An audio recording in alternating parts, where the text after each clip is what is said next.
Chapter 487. Duque is in Deathwing's claw. That's why Deathwing doesn't use his left claw to attack. Sasha pointed this out loudly. It's a pity. Maybe we have to mourn the losses of the highest-ranking leaders of the Alliance and the Horde. Falstead sighed. Maybe Deathwing doesn't like dragon meat and just wants to keep a human as a snack. Damn it. If you say that again, I'll strangle you here. Sasha showed a rare fierceness, scaring the dwarf into shrinking his neck. No, wait. Deathwing didn't kill Duque on the spot. That means Duque is useful to him. Right. Right. That must be it. At this moment, Sasha almost clapped her hands and cheered for her intelligence. The dwarf poured cold water on her. By the way, didn't Sir Marcus give you 2 colorful things before you took off? I think he said something about the second pouch to be opened when there's danger. Pouch. Sasha didn't know why a man like Duque would make such a fancy thing. When she questioned Duque, this despicable fellow said that it was some kind of pig, some kind of feeling, and some kind of pretentiousness. Anyway, Sasha didn't understand anything. But this didn't stop Sasha from blushing. Yes. When there was danger just now, she should have opened the pouch. She didn't expect to forget everything in her nervousness. On the griffin, against the strong wind, Sasha opened the pouch made of white gauze from her bag. There was a line of words written on it. If I'm captured by Deathwing, please don't worry. There's also a small chance that Ronan will be captured. Of course, if that's the case, you might not open the pouch. Seeing the incongruous smiley face at the end of the sentence, Sasha suddenly burst into laughter. What's wrong? Falstead was stunned. Why did this female elf look so beautiful, like a goddess? Was she actually not a goddess, but a neurotic one? Sasha didn't answer the dwarf's question and fell into deep thought. Could it be that Duque already knew the truth about the Red Dragon Queen's capture? Could it be that Duque had already predicted that he would be captured by Deathwing? But what did this have to do with Ronan? Her messy thoughts almost drove Sasha crazy. If they hadn't spent some time together, if Duque wasn't her lord, if he wasn't her sister's lover, if he hadn't saved her life, Sasha might have suspected that the person she had been trying to save had sold his soul to the evil Deathwing. What does it want you to do, Duque? Sasha murmured. Or rather, what does it want from you? Thinking back to Duque's position and importance in the Alliance, Sasha felt a chill run down her spine. What was worse than the death of the Alliance's vice-commander due to a curse? That was the Alliance vice-commander becoming an undying or something, defecting to the enemy and falling. Each of the 5 primordial dragon guardians had their own unique and unparalleled powers. In the eyes of mortals, that was already godly power. Who knew if Deathwing had the power to resurrect the dead or something like that? Actually, Sasha was thinking too much. Nethario was never that way. The more concerned one was, the easier it was to overthink. After an unknown amount of time, Duque woke up. His back was stinging, not because he was injured, but purely because of the tree roots and pebbles he was leaning against. Thinking back, ever since he was tricked by Ghoul Dan and was forced into a life countdown, he hadn't had a good night's sleep. Camping was a common occurrence. Ever since entering the wetland, he had settled down with the dwarves for 2 days.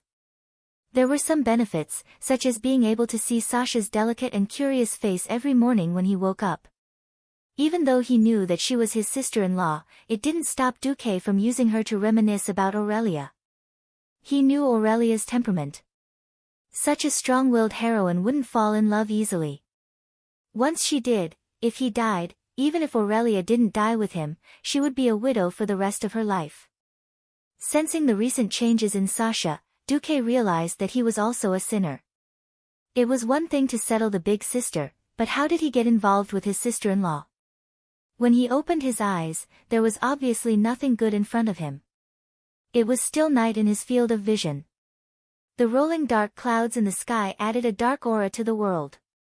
He was in the middle of a forest, but it was dead silent everywhere. There were no animals moving in the forest, and there were no frogs croaking in summer. No, there weren't even insects chirping. There was nothing but the frightening sound of the cold wind. Even though he was mentally prepared, the oppressive ominous feeling still made Duque feel suffocated. "Oh, you're awake. I was thinking of spells that could wake you up in advance without hurting you. Unfortunately, all I know are large-scale destructive spells, and nothing is suitable for this situation. This makes me very annoyed." Wings of Death. Duque turned his head to look in front of him. Actually, he had already checked the moment he opened his eyes. There was nothing there, and a black shadow quickly appeared out of thin air. In just 3 seconds, it formed a hooded figure. The black figure in front of him looked like a clumsy mirror clone created by an unqualified mage. However, there wouldn't be any clone in the world that had such high purity of dark energy, and there wouldn't be a clone that was filled with the arrogance of the standard version of Longoutyen. It had nothing to do with the appearance. Just the dark energy that was leaking out and turning into a solid form was proof enough. The thing that looked like a human continued to change. It was like a high-speed 3D printer was working, and the black shadow formed a more complete silhouette. A face appeared from under the hood. It was a calm, handsome, and confident man. His face was no different from the nobles of Rotterdam, at least that was how it looked on the surface. "Duke Marcus, are you all right? I've confirmed that you're not seriously injured. After all, it's not easy for me to control my strength with those big claws of mine. It's still in one piece. But speaking of which, if I go back and check on any injuries, if I need to send you my medical bills, where can I send them to?" "Mr. Wings of Death." Duque replied with a smile that didn't reach his eyes. The corners of his thin lips curled up slightly, forming a stiff and mean smile. The Wings of Death, who had transformed into a human, smiled and asked, "Since you know who I am, it's easy." Chapter 488. A Man and a Dragon. One was sitting on the ground, and the other was standing on the grass. Just like that, they confronted each other. Suddenly, Deathwing said, "You're not planning to attack me or try to escape?" Duque blurted out, "Why should I attack you or try to escape?" Deathwing was a little speechless. In his expectations, this young human would most likely panic after encountering him. He would either attack him like a madman or try to run away while wetting his pants. Duque's calmness was beyond his expectations. In fact, at this time, Duque was madly complaining in his heart. "Attack you? I'm not an idiot who thinks I'm cute after eating some retard today. To deal with you, even in the game, I'd have to gather 25 companions who could kill gods and ghosts. I'm not stupid enough to kill an epic-level boss as an elite monster. Of course, there's no need to mention escaping. If magic wasn't taken into account, in terms of speed alone, there was really no creature in this world that could be faster than the Black Dragon King. Therefore, Duke, who was a transmigrator, calmly faced the Wing of Death, Nisario. The incarnation of the Black Dragon sat down in front of Duque. It was unknown whether he was sitting on a chair that appeared out of thin air, an invisible stool, or a large rock. Anyway, because it was blocked by the robe, there was no way to see it. Deathwing's dark and bright eyes stared unblinkingly at Duque.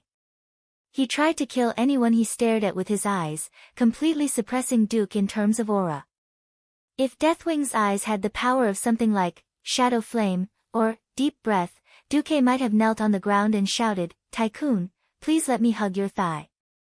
Since he was prepared, Duque certainly wouldn't give in so easily. He cheated. Nisario did not know what Duque did. He only knew that the eyes of the human in front of him became slightly hollow.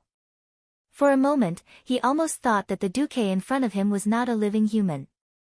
Deathwing started to feel a little annoyed or impatient.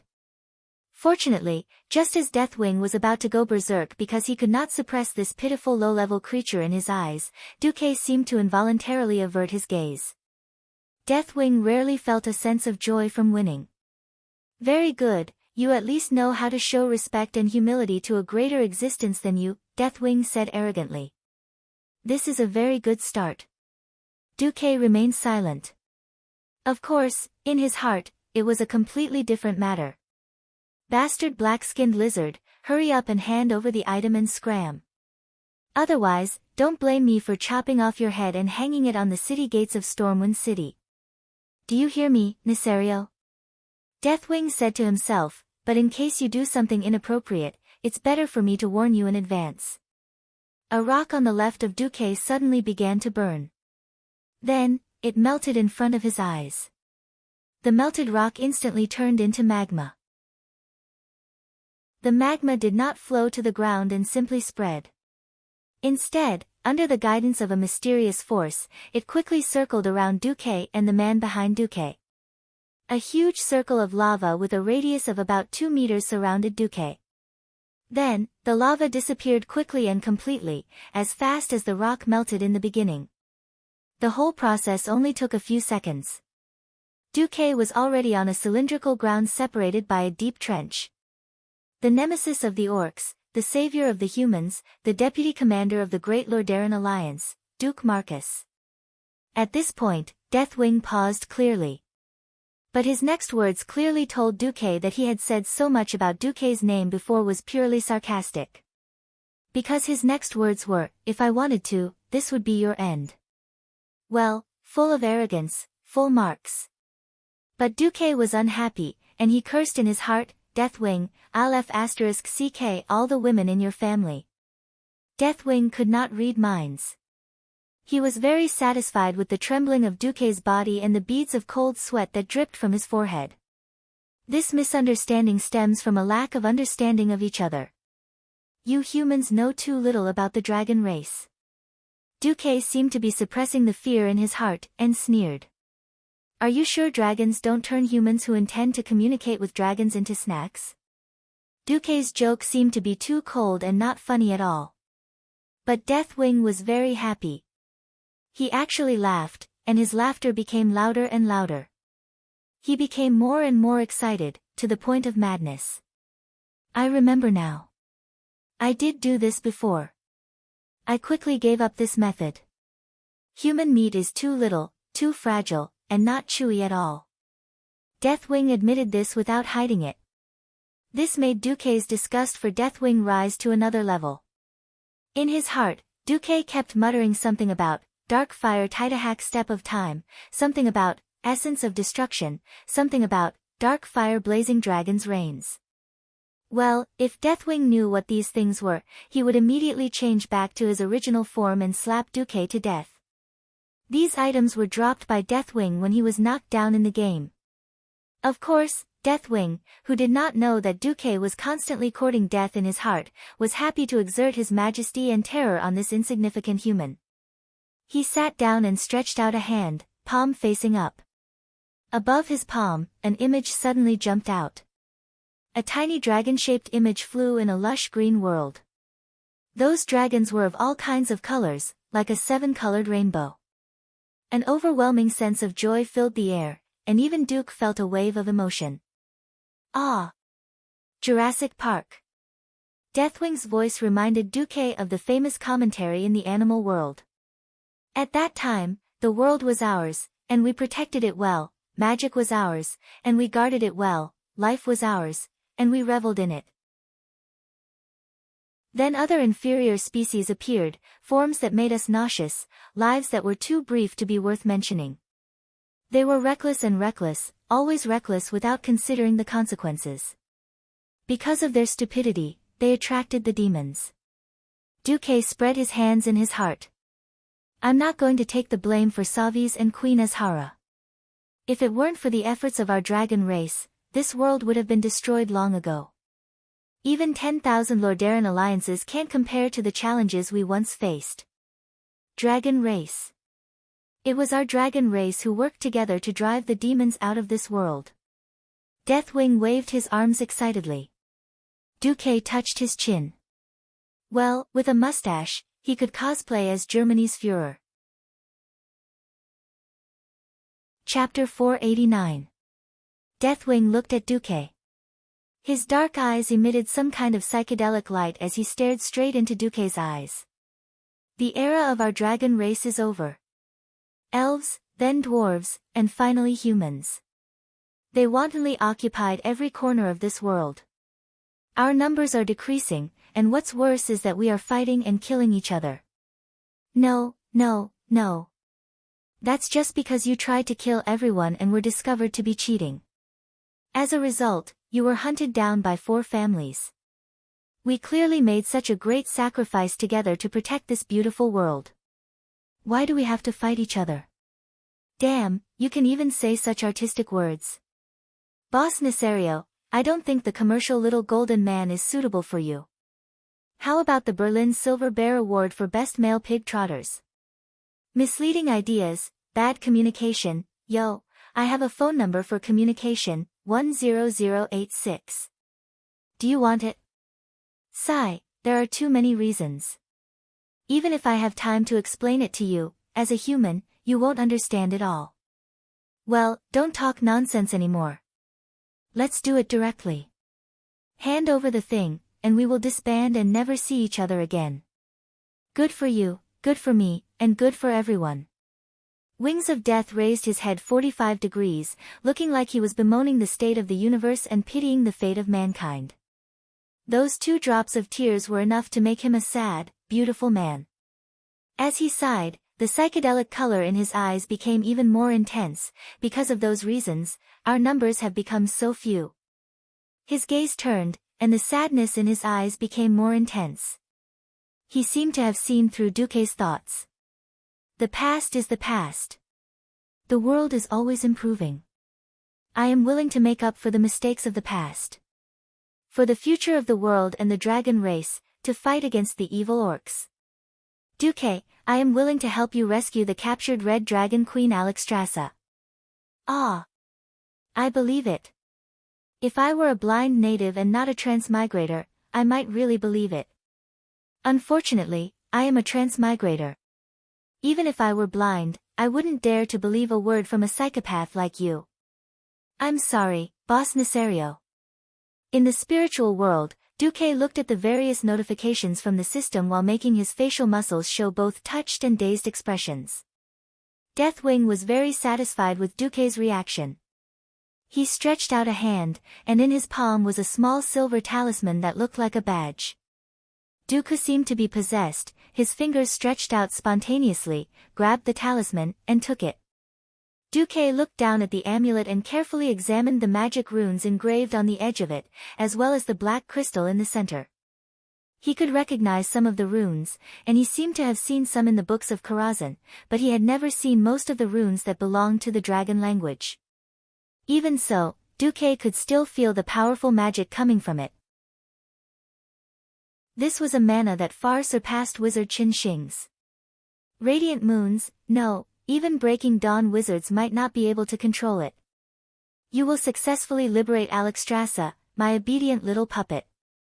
After abandoning the hypocritical mask, a strange inhuman smile appeared on Deathwing's face. As long as I have this, I can be with you and guide you step by step towards victory, and the destruction of the Alliance and the Horde. After an unknown amount of time, Duque was still standing there like a block of wood. Looking at the words of the system notification, Duque did not dare to move at all. He could only pretend to be an amusing idiot who was really hypnotized. He stood there foolishly, eating the slightly hot night wind as his supper. System notification, the skeleton boss, Deathwing, has left. You have successfully removed the boss battle template. It was only when he saw this notification that Duque completely relaxed and collapsed to the ground. Duque panted heavily and asked, System Elf, has this thing been blocked? The system elf replied, all signals sent from this talisman will be delayed by 10 minutes. When necessary, I will perform illusion projection on it. That's good. Just now, Duque was really walking on a tightrope. It was not an exaggeration to say that he was dancing on the tip of a knife in front of the gates of hell. That's right, from the beginning to the end, Duque was waiting for Deathwing to appear. Only Deathwing was the key to saving Alexstrasza, and also the key to saving his life. The so-called history had long been changed beyond recognition by Duque, the troublesome butterfly. Saving the Red Dragon Queen in advance, Duque really did not have the confidence to provoke Deathwing. To be honest, from the moment they entered the wetlands, everything that Duque did was to provoke this black dragon boss to come out. Even if he killed the powerful young red dragon Gazela, it was just to prove his worth to the Wings of Death. Duque was not completely sure that Deathwing would find him and not the original protagonist of this incident, Ronan. So even if the unreliable Ronan was a mascot, Duque had to bring Ronan along. Now it was proven that Duque's risk was right. In the original history, it was because there was no other reliable person to save Alexstrasza that Deathwing found Ronan, which later led to the story of the legendary mage Ronan. At this point in time, there was a better and more powerful Duque, so why not use Deathwing? Moreover, according to the sinister and cunning Deathwing's methods, as the Alliance's deputy commander, Duque was much more useful than a mere Ronin. In fact, as long as he survived Deathwing's mind control and was not discovered, Duque was extremely safe. However, was it so easy to deceive a special existence that was a super boss level in the game? Duque had prepared a lot for this. His greatest preparation and greatest reliance was his one and only system. Since the system could be independent of his thoughts, manage the magic transmission for him, and even repeat the incantation in his mind to cast spells. Duque boldly set up a thinking shell for himself that wrapped around his soul. Simply put, all information from the outside world that attempted to enter Duque's mind would first be filtered by the system, and after a strict but rapid review, it would enter Duque's mind after about a second of delay. Any information from the outside world would first be strictly screened by the system, first converted into simple text and graphics, and finally converted into bioelectronic signals, which were laughed at by Duque's brain. Relying on this preparation, Duque immediately discovered what Deathwing had done to him: hypnosis. This was not an ordinary weak hypnosis. It was also not some kind of psychological suggestion. This was a unique brainwashing thought that came from the ancient god and Zoth. It was not an exaggeration to say that it was a brainwashing program. Chapter 490. That year in the ancient times. Nisario was still a good young man. He diligently followed the orders of the Titans of creation and guarded the land of Azeroth day after day. Until he found some prisons in the depths of the earth where the ancient gods were imprisoned, and then he was shot. The ancient gods began to whisper to him, even though they were separated by the prison cage, even though he had left the prison area, they were still whispering to him. They whispered to Nisario with a continuous chain of incantations that were more terrifying than Tang Seng in Journey to the West. Just imagine, anyone would be in a trance if someone kept repeating, "You're a lowly," in their ear for 20 minutes, not to mention being called at such a high frequency for who knows how many years. The ancient gods gradually eroded Nisario's heart. They made Nisario believe that as long as he destroyed all the other races in Azeroth, he could let his Black Dragon Legion rule the world and enslave the Green Dragon Queen Isera and the Red Dragon Queen Alexstrasza. Now the Amulet of Deathwing had a similar effect on Duque's brainwashing. It was a low-frequency speech that would not be perceived by the human auditory system. It seemed that people could not hear it, but in fact, the brain would still be able to sense it. Seeing the system prompt translated into the common language, Duque chuckled. "You, Duke Marcus, is the most loyal servant of the great Deathwing. My orders are the highest meaning of your life. As long as I give you an order, even if I want you to kill your dearest person, you will do it unconditionally and without hesitation. My will is your will. My enemy is your enemy." After reading this message that kept appearing in the system prompt, Duque curled his lips. "You should have added, 'It's not me that's wrong, it's the world.' Host, how should I deal with it?" "Continue to receive it, but in order to avoid being discovered by that stupid dragon, don't block it. Every time you accumulate 1,000 of the same message, delete it automatically. When you find a new command, filter it and notify me." "Understood, host." Looking at the darkness around him, Duque suddenly felt a little envious of the elves' ability to see in the dark. In a primeval forest where one couldn't even see their own fingers in front of them, walking at night would either mean encountering ghosts or stepping on some terrible snakes and insects and getting bitten instead. Duque shuddered and gave up on the idea of walking at night. He found a small tree hole and used the power of the storm to remove the stains inside. After asking the system elf to stand guard, he went to sleep. After a night of tossing and turning, Duque was also exhausted. The next morning, when Duque woke up, he felt as if he had aged another year. This was not an illusion. The curse from the demon king Sargeras was still devouring his life force. Calculating with his fingers, he realized that he had spent a few days wandering in Rotterdam, 2 days on the road, 4 days after entering the wetland, and 3 days at Muradin's place. 2 weeks passed in a flash. In the countdown timer, he only had 2 weeks to live. Holy F***CK. Let's see if Krasis is good or not. If he isn't, yours truly is going to turn into a ghoul. In history, even someone as perfect as Queen Sylvia didn't dare to see her own sister after becoming the Forgotten Queen. If he really became a ghoul, even Aurelia probably wouldn't be able to bear it. He had to hurry. Who knew what other tricks would come out of it? He tidied himself up. Well, if I don't make the first contact, I guess Deathwing won't be at ease with me. System Elf, start the quarantine procedure. Yes. After gently instructing the system elf, an idea arose in Duque's mind: how should I go to grim battle? This was an experiment, and Duque also knew that he was playing with fire. If he was exposed at this point in time, he would probably end up dead. Duke's heart was filled with thrill and excitement, as if he was on a crazy roller coaster. It was the feeling of dancing on the tip of a knife, playing on a tightrope without any insurance in a sea of fire. Every cell in his body was jumping with excitement, and every inch of his flesh and bones seemed to be on fire. I'm willing to bet that with Deathwing's insidious and cunning personality, even if he left, he definitely wouldn't have gone far.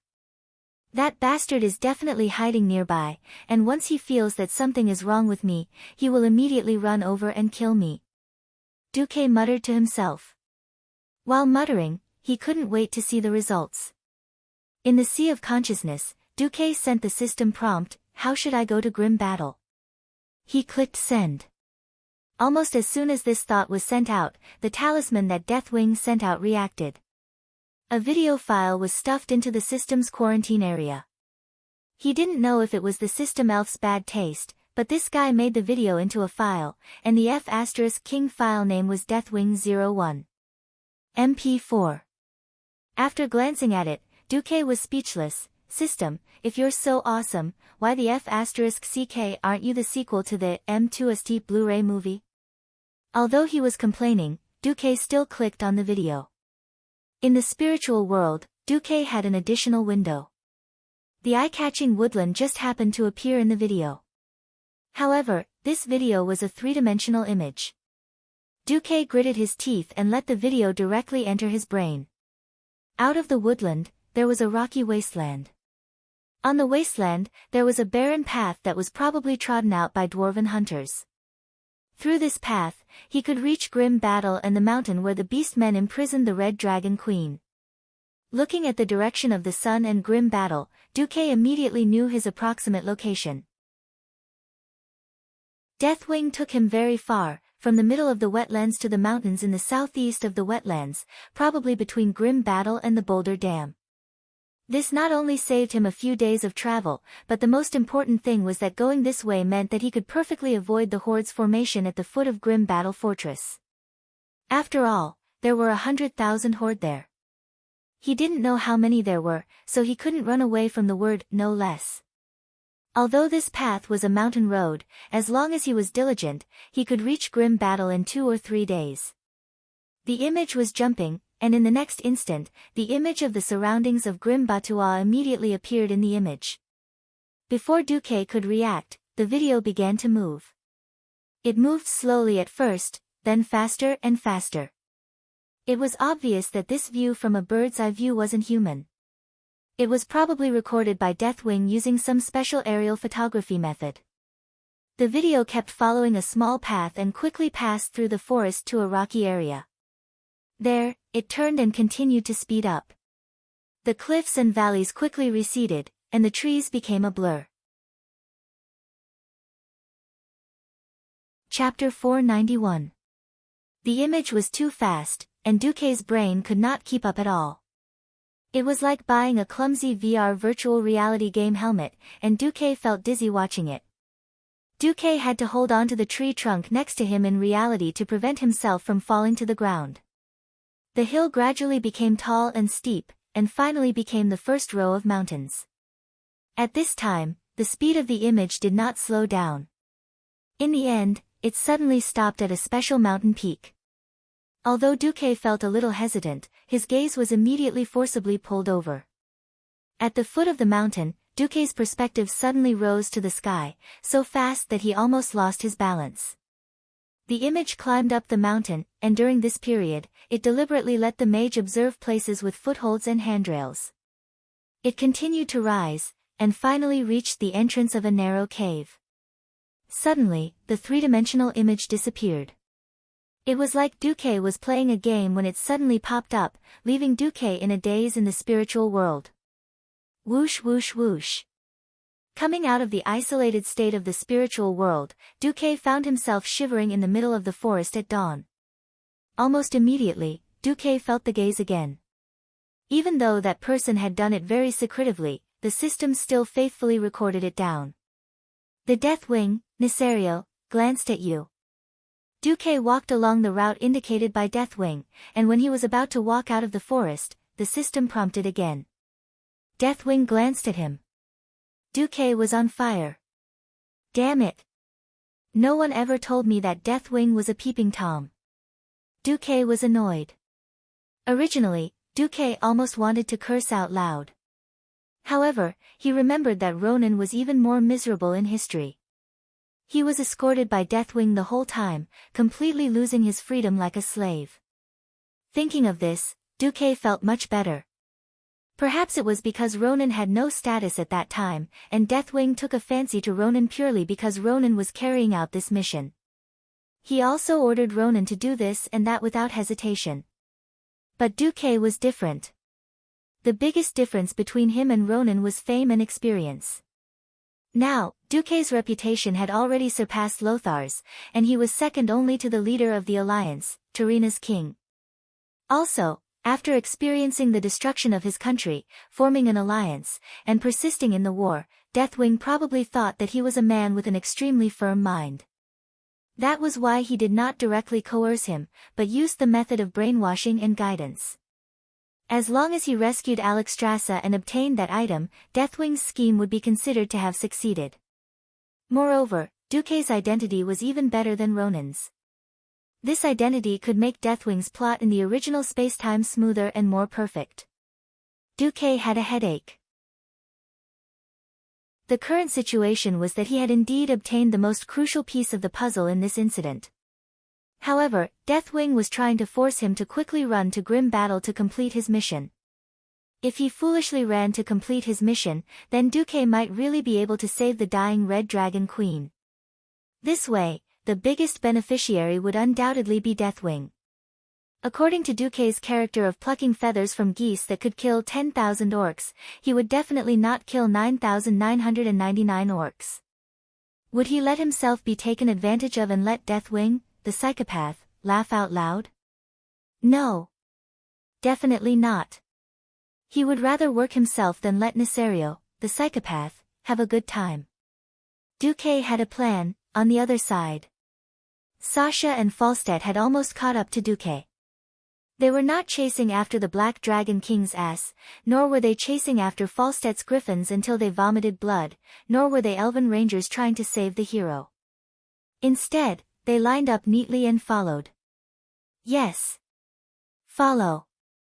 Sasha, Gavin Rad, Ronan, Marion, and a team of 6 griffin riders. We're very close. Sasha, who was flying at the front, gestured. Immediately, the group of griffins began to slow down and descend. After descending to the ground and landing on solid ground again, both Gavin Rad and the griffin he was riding felt a sense of relief. The griffin grumbled in dissatisfaction. Gavin Rad, who was fully armed, was too heavy. The griffin gave Gavin Rad a look of disdain. The dwarf had no choice but to pat the griffin's neck and let it go out to hunt. It was not easy to feed a griffin. Griffins ate a lot of meat, and using sliced meat for a long time would reduce the griffin's ferocity and combat ability. The best way was to let the griffin forage on its own in a forest with plenty of prey. The smart griffins would return on their own after eating their fill. The remaining 4 members of Duque's rescue team gathered together. Gavin Rad put his hands on his hips and asked, "All right, let me ask you something. How did you know our boss was here?" Sasha raised the pouch that Duque had given her and smiled. "That guy said that in order to make this pouch look impressive, he used the most special material." "What material?" "A very special spice.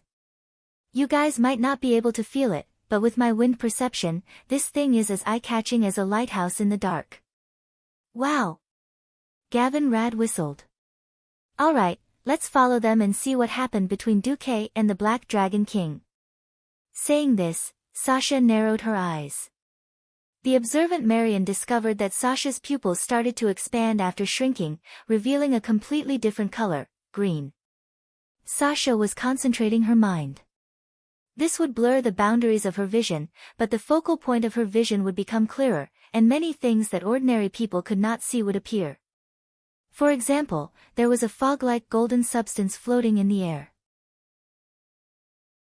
The continuous floating substance formed a long ribbon that floated past her head and extended into the depths of the forest.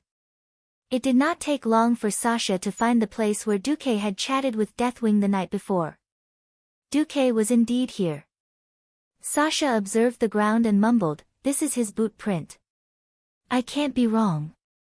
The other one should be a human. I'm not too sure." "Human? I thought I would see a pair of huge claws." Gavin Rad shrugged. His huge pauldrons made his shrug very obvious. "Look here. This is a shoe print." She pointed at a depression in the forest. A clear, heavy footprint had formed a depression in the grass and mud. "This is a common shoe for human nobles. It's very tight and uncomfortable." Chapter 492. Gavin Rad looked at his steel boots, and then at the footprint, which was not much smaller but much shallower, and found that it was indeed the case. He whistled and said, "Well, there's good news. It seems that the big black lizard once greeted our Sir Marcus with the etiquette of a noble. Or rather, did he try to learn the etiquette of a noble from our Duke?" This slightly mischievous joke made everyone laugh, and they felt much more relaxed. "There's also the draconic magic." Marion carefully examined the terrifying burn marks around the place where Duque had sat. There were no spreading flames, only the purest control over flames. Deathwing's control over the power of destruction could be said to be at the peak. This discovery caused everyone to suck in a breath of cold air. Their hearts turned cold. "What does he want Lord Marcus to do?" Ronan mumbled. Marion rubbed the place where Duque had sat, and pointed at a mark. "There's clearly a line of words here, written with magic. However, that line of words was erased by the power of flames." Sasha's pupils suddenly constricted. Perhaps it was this line of words left by Duque that angered Deathwing a little, so he used draconic magic to demonstrate his might. However, Sasha immediately discovered more important clues. It was a white mark that looked like it had been made by a fingernail. She did not know how Duque had done it, but when she focused on the white mark, it had been magnified by at least 3 times, and there were 2 lines of words clearly written on it, "I'm safe. Deathwing wants me to save Alexstrasza. At least we're in agreement on this. I need your power, but please keep your distance from me for at least an hour. Deathwing is likely to be near me." This was supposed to be the end, but Sasha suddenly discovered that there was another line of words carved with the power of wind, even shallower and smaller.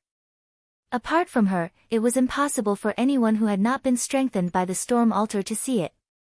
The first line was, "You asked Ronan to privately inform his mentor that the key to breaking out of this predicament lies with that person." After seeing the second line, Sasha was even more shocked. Sasha took a deep breath and finally controlled her emotions. "Everyone, look at this. I'm not sure if your eyes can see it." After Ronan provided a magnifying glass, everyone finally saw Duque's message. What should we do? Of course, follow them. Back to Duque's side.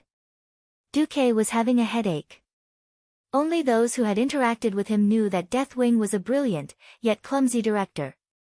Brilliant referred to his schemes when he was in his right mind. Without the system, Duque would have been brainwashed by the amulet he had given him. What made Duque tremble the most was that he had to continue acting.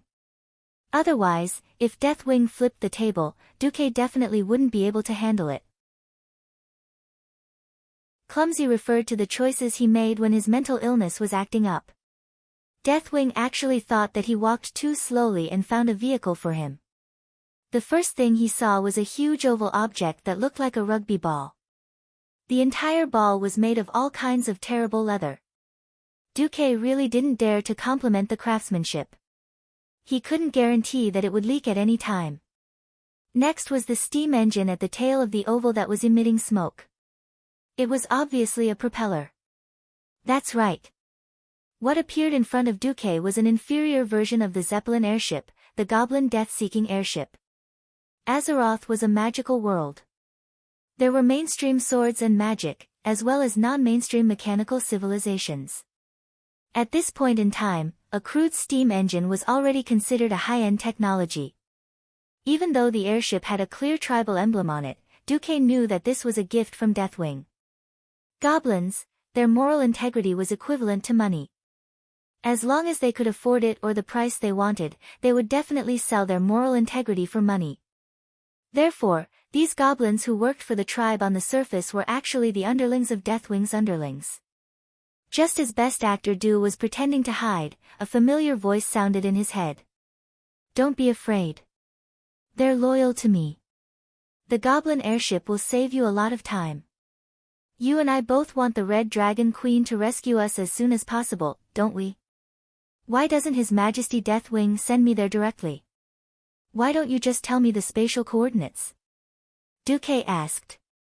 I'm trying to avoid unnecessary fighting. Also, there's a very strong mysterious force under grim battle that prevents all spatial teleportation. Duque muttered, you make it sound like the 2 red dragons you slaughtered last night were just bison on the hillside. Well, I'd rather use all my magic to use Flash than take the Goblin airship, Duque said firmly. Go on, the Goblin airship is very safe. Duque suddenly realized that Deathwing had used a command format when he said this. In the system prompt, it clearly said, Deathwing is using a coercive mental command to force you to obey. Duque's head hurt. If he wanted to continue his path as a movie king, then he had to obey. Otherwise, he'd be exposed. The curve of Duque's face softened a little, and his eyes fell into a temporary emptiness. His voice was close to a whisper. Well, taking the airship is indeed much faster. In the end, Duque still boarded the pirate ship. Yes, his left hand held the casting tool, Light Feather, which was specially used by mages to jump off buildings. Then, he silently recited the incantation for Ice Barrier, again and again in his heart. Although the goblins were unreliable, Duque was still a little glad.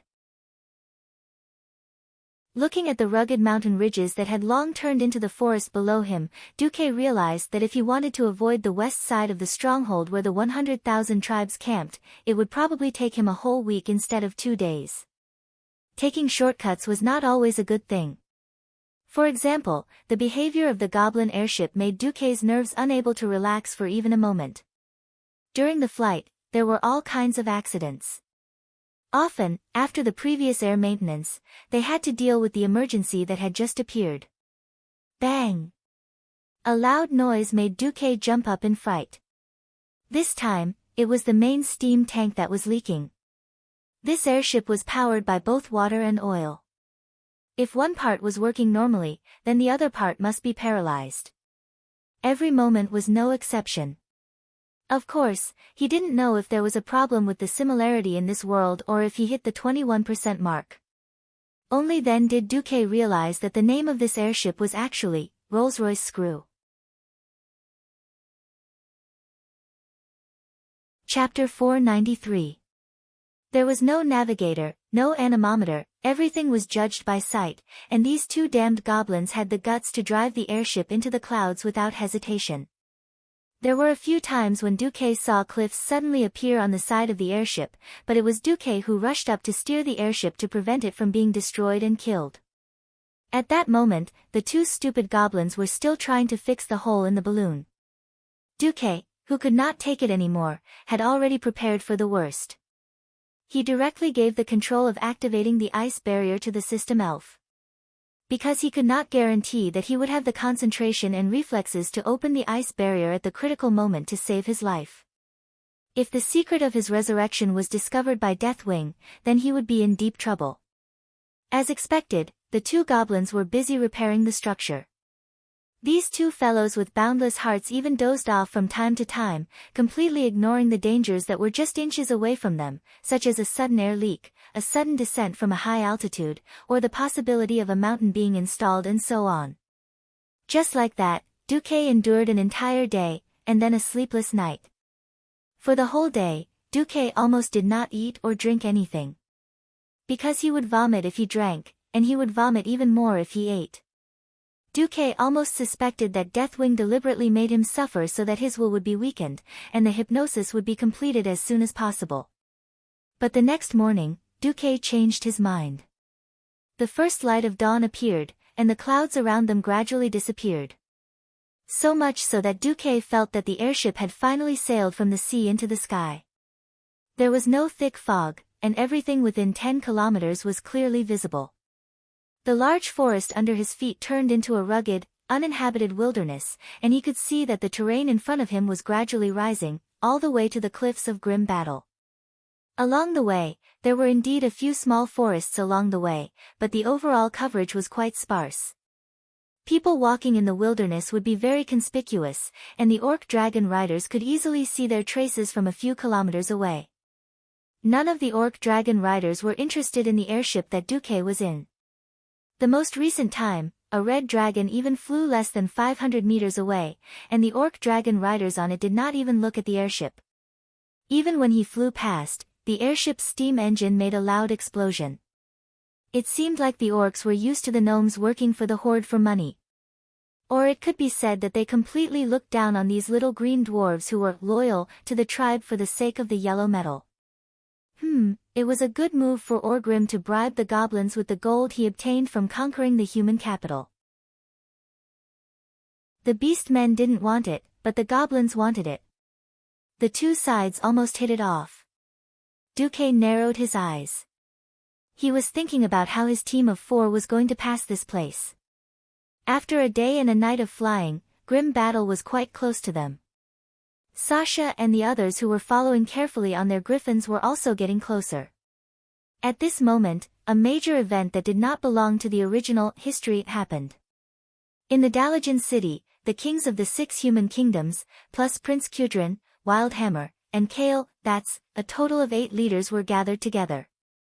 Something big must have happened for so many big shots to gather together. Prince Drake Proudmoore, the next king of the maritime kingdom Kurtiras, died in battle. Dalajan Kirin Tor Council member Gastala Malo died in battle. Silver Moon Council member Balanmind Kez died in battle. Former leader of the Bloodsail Pirates and current deputy commander of the Stormwind Fleet, Duke Fairville died in battle. Along with the deaths of these 4 countries, there were also shocking losses. The culprits were the ancient red dragons led by Tyrannies Terranistas. Every place where 3 or more kings sat could be called a throne room. Now, in the throne room, King Dalin Proudmoore's roar resounded. Calm down. Lothar, you're asking me to calm down. Now the one whose son died is not you, but me. You're asking me to believe in Duque. Alright, I've waited for him for 2 weeks. Every day, every night, my men and I had to brave the threat of those damned lizards and patrol the sea. Now it's all over. This is the result of waiting. Dalin threw out a piece of metal that was mainly gold and had been completely deformed by the flames. This thing made a clanging sound as it hit the floor tiles of the hall. The sound of it bouncing and rolling on the floor pounded everyone's heart. Almost no one could recognize that it was a scimitar. Dalin cried, the next king of Kurtiras has been sacrificed. He was burned to ashes by a ball of fire right in front of me. This is all Drake has left." Lothar was speechless. If not for the fact that Stormwind had also lost a duke, who knew how crazy King Daelin would have been. Now, this hero of the sea who fought on the battlefield almost every day since the start of the war and gave his all for the alliance was sitting on the floor tiles in front of the throne, bawling his eyes out. Yes, at this moment, there was no king, no admiral galloping on the blue waves of the sea, only a father who had lost his son. As the attack of the Red Dragons became fiercer, the leaders of the alliance who originally wanted to defend the Red Dragon army did not dare to say a word. After all, the alliance with the Red Dragon army was a thing of the past. The attack of the ancient Red Dragon was a real threat now. Every king had a bad look on their faces. King Tyrrhenas asked in a deep voice, "Is there still no news from our deputy commander?" Silence was the only reply. Croesus, who stood beside Antonidas, wanted to say something, but in the end, he remained silent. He had already received the news that Ronan had sent him. Croesus tossed and turned all night, unable to sleep. His most admired queen was still locked up in prison. But the wings of death intervened. That was the wings of death, the one that caused the entire dragon race to fall into civil strife and the verge of collapse. Perhaps if the most powerful magicians of the human race were gathered together, they would be able to fight against it. But only to the point of fighting. Croesus did not think that humans had the ability to kill Nethario. Croesus did not think that humans and elves could do what no dragon had done in the past 10,000 years. After all, that was no longer the realm of mortals. So Croesus chose to remain silent. His mind was filled with the things that happened these days. The news from Duke Ronan made him understand that Duke had reached the pinnacle of mortals. Now it was up to him to find help against the wings of death. But these days, he had hit a wall for the second time. When Croesus came back to his senses, the discussion of the kings in the hall seemed to have come to a conclusion. "Then it's decided. We will send a large assault team to save the Red Dragon Queen, or kill her," Tyrrhenas announced. Chapter 494. The roars in the throne room were still echoing in his ears. "I object. Marcus is already on his way to save Alexstrasza. We should always trust our deputy commander," King Lang retorted angrily like an injured lion. "I've always trusted him. I gave him 2 whole weeks. But when my son died in battle, he still hadn't gotten rid of those damned red lizards." Daelin retorted mercilessly. The eyes of the Lion of the Sea, who had just lost his crown prince, were horribly bloodshot. Lang was speechless. If it were him, he would also go crazy if anything happened to William. Daelin continued to roar, and the scorching sound waves echoed in the hall. "Look at what he's done in the past 14 days. Hundreds and thousands of soldiers at the front line die in the flames every day, but he spent 14 days on a path that could have been reached by griffins or teleportation portals. There's no progress report, no regular communication, and we don't even know if he's alive or not. How do you expect me and the kings in the throne room to continue trusting him? But, our deputy commander who's cursed with death is sacrificing the alliance's trust in him," King Xeon said, hitting the nail on the head. This made Lang's heart skip a beat. Since the start of the war, which country hasn't sacrificed anything? War is bound to be accompanied by sacrifices. Antonidas tried to persuade Lang to give up on Duque. Lang's body trembled. To him and Stormwind, he and Lothar were destined to grow old, and they would have to hand over the country to William, Bolvar, and Duque in the future. And Duque was definitely Stormwind's hope of reviving the country. Be it emotionally or rationally, he did not want to believe that Duque would fail and fall. Anduin could not stand it anymore. At least wait for the last communication. He promised to send a magical message every 3 days. Tyrrhenas replied in a businesslike manner, "Sure, but I hope that you will put the alliance first and allow us to form a large assault force. If there's no news of the deputy commander." Anduin Lothar gritted his teeth. "I agree. Things were not over yet. Next up, since Deputy Commander-in-Chief Duke Marcus is unable to carry out his duties, I propose that the Alliance appoint another Deputy Commander-in-Chief, coordinating the actions of the various nations. Jean suddenly raised his hand and said. Lang and Anduin's pupils constricted. What the hell was Gilnis doing? Or could it be that the old bastard Xeon had already formed some sort of secret alliance with Tyrrhena's? To be honest, without Duque around, there was indeed a problem with the coordination of the alliance. As Anduin's assistant, Tyrrhen temporarily took over Duque's work, but the results were not ideal. Tyrrhen had good leadership skills, but he was unable to handle logistics, troop mobilization, and warfare all by himself like Duque. It had been a year since the alliance had been established. This was no longer the situation where all the kingdoms refused to submit to each other and needed to find a neutral party to take the blame.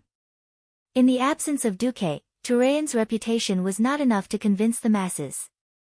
That was the most fatal problem. He had never led an army on his own, and he did not have extraordinary bravery or a suitable title. It could be said that Tyrrhen was treated rather negatively by the kings of the kingdoms when he carried out his work. Moreover, in actual combat, there were often situations where the troops had to be split up. One deputy commander was indeed not enough. In the end, High Lord Alexandros Mograine from Rotterdam was elected as the second deputy commander with a high number of votes. In theory, he was ranked below Duque, but every king knew that once it was confirmed that Duque was dead, Mograine would be the actual deputy commander. When they returned to the state guesthouse, Lang flew into a rage, which was rare for him. Anduin, that bastard Tyrrhena's is trying to make you a mere figurehead. Lothar was silent for a long time. If it's for the sake of the Alliance's victory, I can accept it. I'm afraid that the old bastard is not just doing it for the sake of the Alliance's victory. Lang swept everything on the table to the ground. This was no longer a conspiracy, it was an overt plot. Yes, everyone realized that Rotterdam had changed. In the beginning, everyone from Rotterdam thought that they were the saviors of the world, and that they would save the ignorant people from all the kingdoms and join this seemingly distant war. However, when the horde burned down the Silverpine forest and threatened the holy capital, Stratholm, and even fought their way to Rotterdam, everything changed when the Rotterdam people's dignity was mercilessly trampled on. It was no longer the atmosphere of, no matter what happens at the border, we will still sing and dance in peace. Instead, the whole country showed a hysterical and unreasonable stubbornness. Revenge. Not only did he want a bloody revenge. Moreover, they had to win the battle beautifully. It was a great victory that required the worship of 6 human kingdoms, 2 dwarf kingdoms, and 1 elf kingdom, as well as all of the 9 kingdoms. Tyrrhena's was so proud of his team of thieves, but they had failed. Finally, Tyrrhena's had waited for this opportunity. The worst thing was that as the leader of the alliance, Rotterdam, had set a very bad precedent. Just as Lang was throwing a tantrum, the guard sent a message saying that Duque's maid was asking to see him. Duque's maid? Yes, we've all seen her. Her name is Vanessa Van Cleef. Van Cleef? Lang, of course, remembered this surname. It was one of the 2 heroes who helped the people of Stormwind obtain a base of operations behind enemy lines. Let her in. Vanessa entered and said something that made Lang furious. Your Majesty, please save my master's disciple, Miss Alucia Berev. The nobles of Rotterdam want to force her into marriage. What? Lang and Anduin lost their voices at the same time. Almost everyone in the alliance knew about the relationship between Duque and Alucia. Alucia, who had become Duque's right-hand man, appeared on many occasions as Duque's spokesperson. For example, she represented Duque at Kuel Salas's diplomatic banquets. No one in Stormwind would have thought that Rotterdam would make a move on Alucia after losing contact with Duque. From Vanessa's angry narration, Lang and Anduin understood the whole story. In the end, it was just one sentence: Tyrrhena's had his eyes on the land of Alterac. Rotterdam was hurt. The nobles of Rotterdam not only desired glory and blood for revenge, they also desired real benefits. The bloodline of King Eden had been severed. Eden himself had betrayed the alliance and humanity, and would eventually be nailed to the pillar of shame. The last obstacle to controlling Alterac was Duke Berev. There was news that the Duke's 2 sons had joined the Horde, but this news was not confirmed. Chapter 495. But now, all of Alterac's soldiers were fighting for the Alliance in order to wash away this humiliation. At this time, a rubbish baron from a small family that was not ranked in Rotterdam proposed to the Berev family, hoping to marry Alucia. I am a descendant of the noble Earthy, the Pavan family of East Tirisfal. Our Baron Bas Pavan sincerely proposed to Alucia for 1,000 gold coins. If the Berev family desires the protection of Rotterdam, then a marriage alliance with our family is your best and only choice. Vanessa angrily mimicked the tone of the messenger. The pitifully small betrothal gift and the arrogant words made it seem as if he, a mere baron, was condescending to marry Alucia. Ryan was already infuriated by Vanessa's retelling of the story. How dare the people of Rotterdam do this? Andoin roared, his long hair fluttering due to his intense movements like a lion's mane. Alucia is not only Duque's woman. She is also my earl. A rubbish viscount dares to do this. Lang was the one who agreed to confer the title on Alucia. Although it was a frontline conferment, there was an official conferment process, and it was announced to all the countries in the alliance. No wonder Lang slammed the table on the spot. That bastard dares. Miss Alucia clearly objected. But Duke Berev was silent for a long time, and did not object or accept, only saying that he would consider it. That's right, Alucia did not belong to Alterac in theory. But as long as the blood of the Berev family flowed in her body, she could not completely escape the shackles of the Berev family. The people of Rotterdam knew this, and found a loophole to propose to Duke Berev directly, instead of going through the Stormwind. The flames of anger ignited in the hearts of the king and the minister, and along with the strong beating of their hearts, it poured into the main arteries and into every corner of their bodies. It was rare for the guards to realize that their 2 bosses were angry. It was the kind of thunderous rage that was ignited. If this is a test by Terina's. Lang raised his fist. Then let's go tell him our answer together. Andoin's fist collided with Lang's. At this moment, a guard suddenly rushed in. Your Majesty, this is an emergency. Near Southshore, General Windsor led his private legion to attack the camp of the Rotterdam people. What? Lang was shocked. And Bolvar and Tom? Asked Anduin. Duke Verdragon is at the wall of Saladin. General Seamus went to inspect the Jasper mine. Lang and his childhood friend looked at each other and immediately understood that they had to go together to suppress the situation. In fact, when Vanessa came to the Dalajan to meet King Lang, Duque's men were in an uproar. Because it was a secret operation, Duque did not take most of his men with him. After hearing the news, Makarov and Duke's Cavalier Captain Kasser immediately led their men to seek justice. What was the concept of 100 knights? A weaker duke could not even afford to keep 100 knights. One could imagine how shocking it was when 100 fully armed Highland knights went to the camp of the Rotterdam nobles. Because of the recent attack by the Red Dragon, the camps of the various countries were almost all set up together. This was to gather a limited number of ballistae, archers, and mages to better deal with the Wyvern. Also because it was located at the rear, the camps of the various countries were separated by the simplest wooden fences. In fact, before the knights reached the camp of the Rotterdam nobles, the people of Rotterdam had already discovered them. After all, they were too big a target.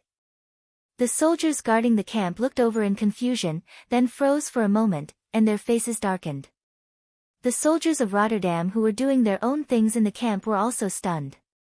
Go back, you Stormwind people, this is not your turf. The guard yelled angrily.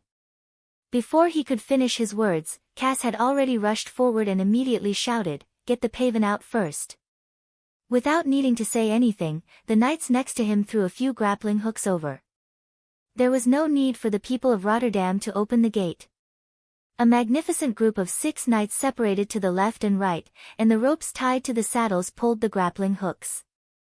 With a loud bang, the wooden gate of the Rotterdam nobles' camp was blown away. The collapsing gate smashed onto the back of the guard who had shouted, and the immense force caused the guard who weighed close to 100 kilograms to fall to the ground like a tortoise. When Casa and the rest of the 90 knights rushed into the camp, the soldiers of Rotterdam only then realized that the Southerners had rebelled.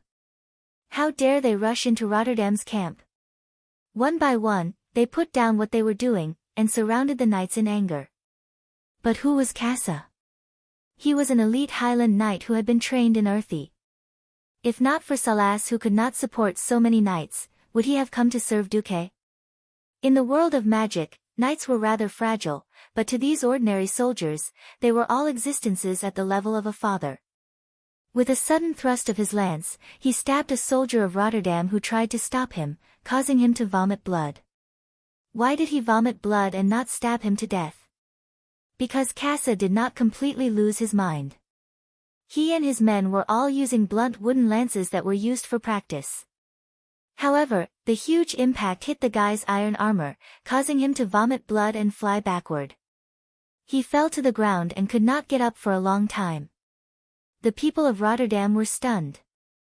Without stopping at all, the 100 cavalrymen were like one person, charging straight towards the tent with the banner of the Paven family. A knight pulled out his blunt sword and slashed the shoulder of a Rotterdam man who tried to stop him. There was also a knight holding a shield and slamming it with it. Of course, Casa was the best at fighting. When he reached the place, he immediately grabbed the person in question. He grabbed the bastard who dreamed of being a baron and the daughter of a duke, and greeted him with punches. Originally, Casa was tall and strong.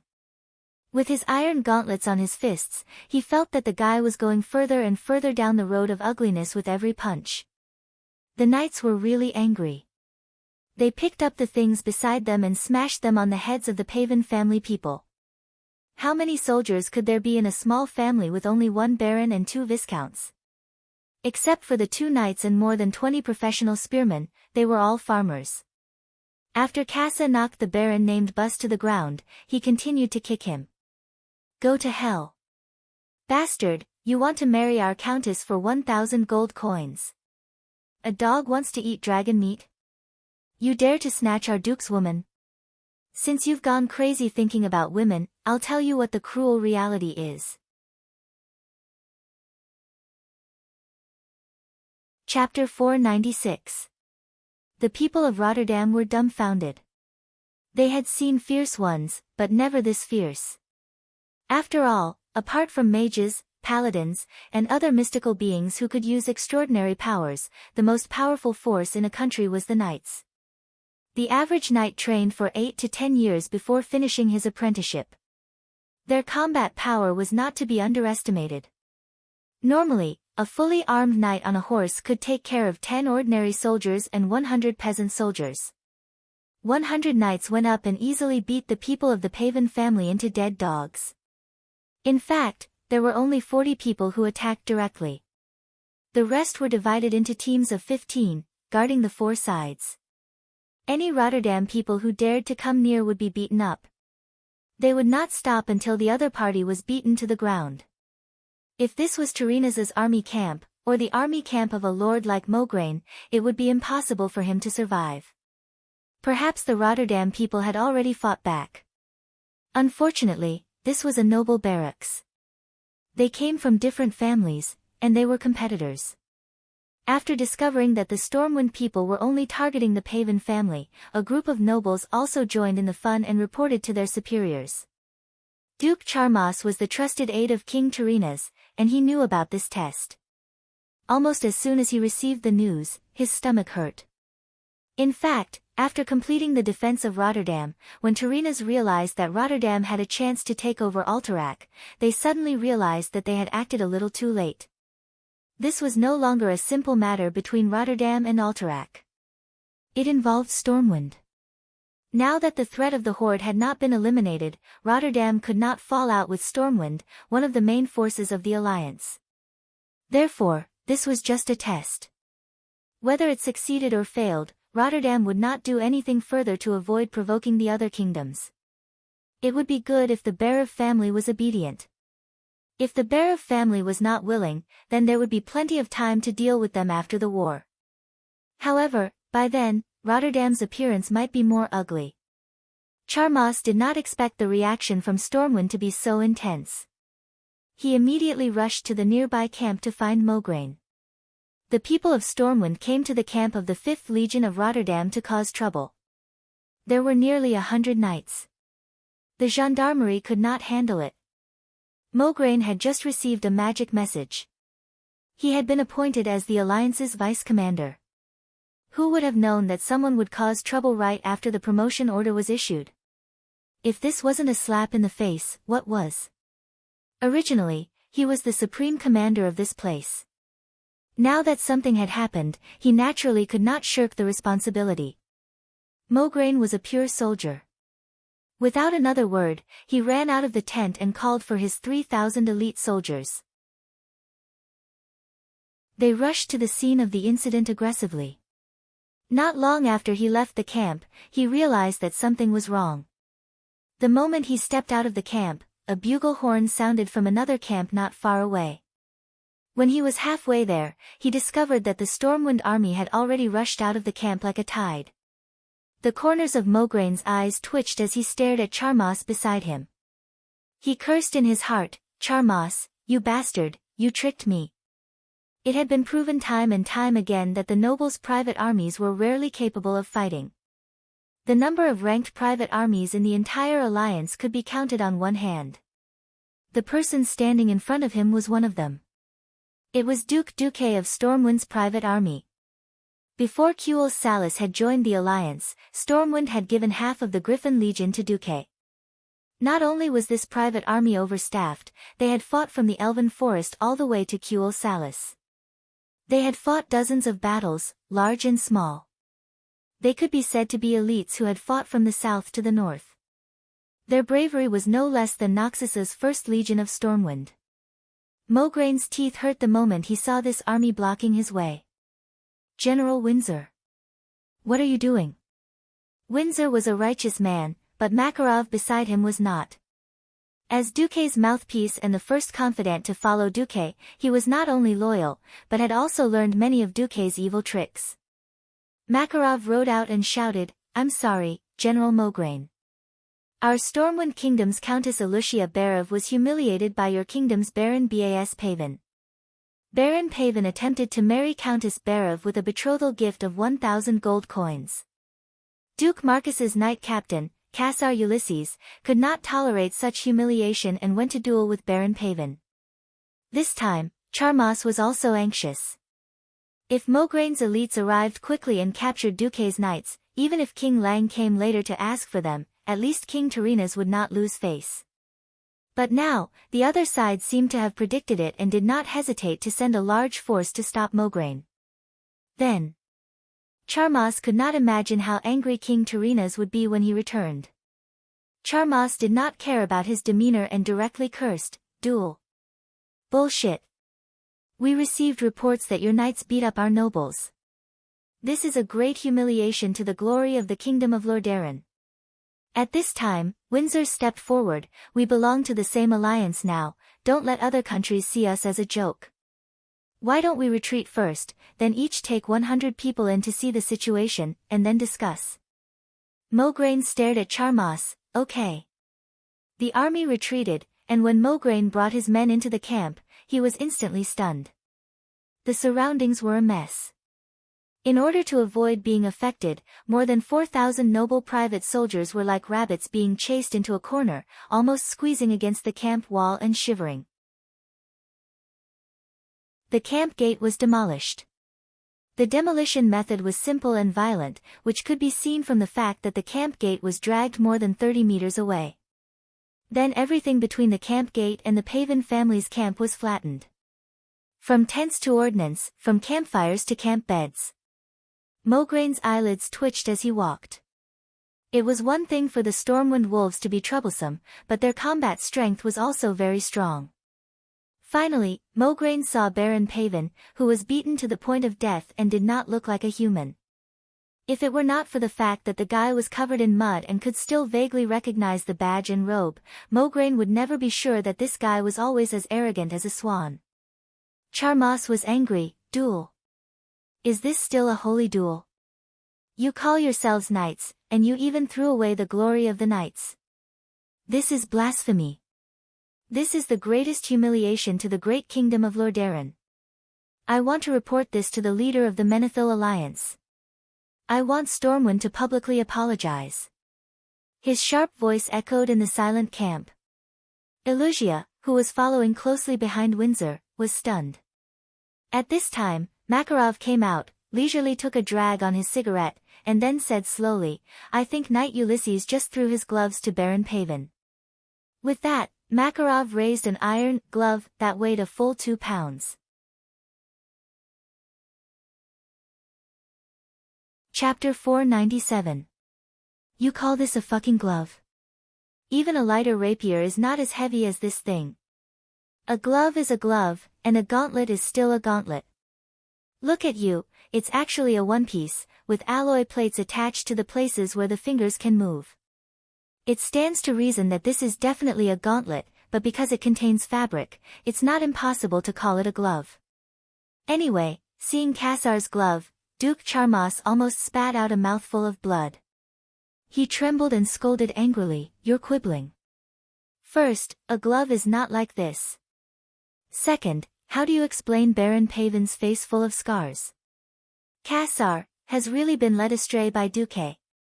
As the captain of Duque's knights, from the moment he took the oath, his future was tied to Duque's. He strictly remembered Duque's instructions before he left, and activated his acting mode that barely reached the Oscar level. First, I swear in the name of my master, Duke Marcus, that this is definitely a glove. Second, I just threw the glove on Baron Paven's face. Here, just like this. In front of Duke Charmas, in front of Mograine, the newly promoted deputy commander of the Alliance, and in front of Elusia, the biggest victim of the incident, the bastard Cassar once again threw the gauntlet that he had taken off a long time ago onto the face of the Baron who had already fainted. Pa! There was a loud sound, and the scene was painful. What was the difference between this and being hit in the face with half a brick? Baron Bas Paven walked further and further down the road of unrecognizable disfigurement. Bastard, Duke Charmas scolded. You. Mograine could not continue even half a word. Ah. Elusia covered her mouth in surprise, looking at the legendary tragic object that could become her man. Cassar, who was obviously a handsome man, continued to play dumb, but Baron Paven ignored my request for a duel. Is he still a man? As a noble. I am a baron, and he is a baron. How could he refuse me so cowardly? How dare such a despicable, cowardly, good-for-nothing man call himself a noble of Rotterdam? After saying that, Cassar picked up the gauntlet that weighed 2 kilograms and threw it at the unconscious Bas Paven in front of Charmas and Mograine. That's why He challenged Baron Paven to a duel again and again. Pooh! The people of Stormwind were not the only ones who burst into laughter. Even the people of the Rotterdam Kingdom could not help but burst out laughing. Aren't you a little too fake? Asking for a duel again and again? Are you sure you're not venting your anger? The originally smart, capable, and handsome knight captain now wore a retarded expression as he recited the lines left by Duque and beat up the bastard baron in front of everyone.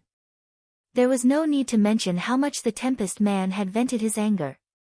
Still covering her mouth, Elusia's eyes were already blurred by tears. She knew. She knew that everything was left behind by Duque. Without Duque's instructions, Cassar, who had always been strict with the spirit of chivalry, would never do such a thing. Makarov would never bring people out to cause trouble. There was no way Windsor would mobilize his 10,000 private soldiers to confront Mograine, the most famous general in the alliance. Even if Duque was temporarily absent, Duque still took care of her and the Barev family behind her. Last year, when Duque came to the Berev family for food, he promised that if the Berev family was in trouble, he would protect them. Today, the attitude of Stormwind was unknown, but it was clear that Duque was fulfilling his promise. There were many men who were willing to make promises, but there were very few who were willing to take huge risks and still fulfill their promises. If the condition of going against the most powerful human kingdom in the world was added to the condition, it would be even less than 1 in a million. But Duque did it. Originally, Elucia was already in despair.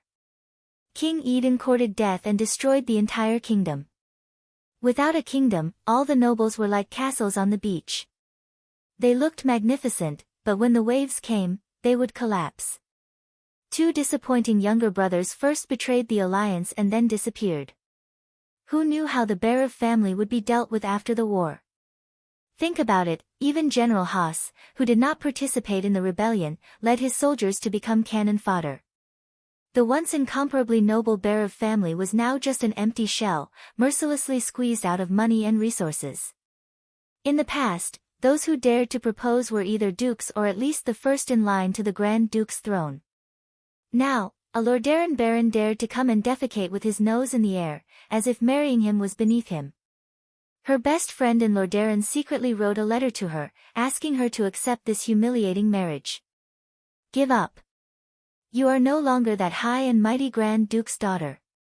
Alterac has not yet fallen, but it's not far from it.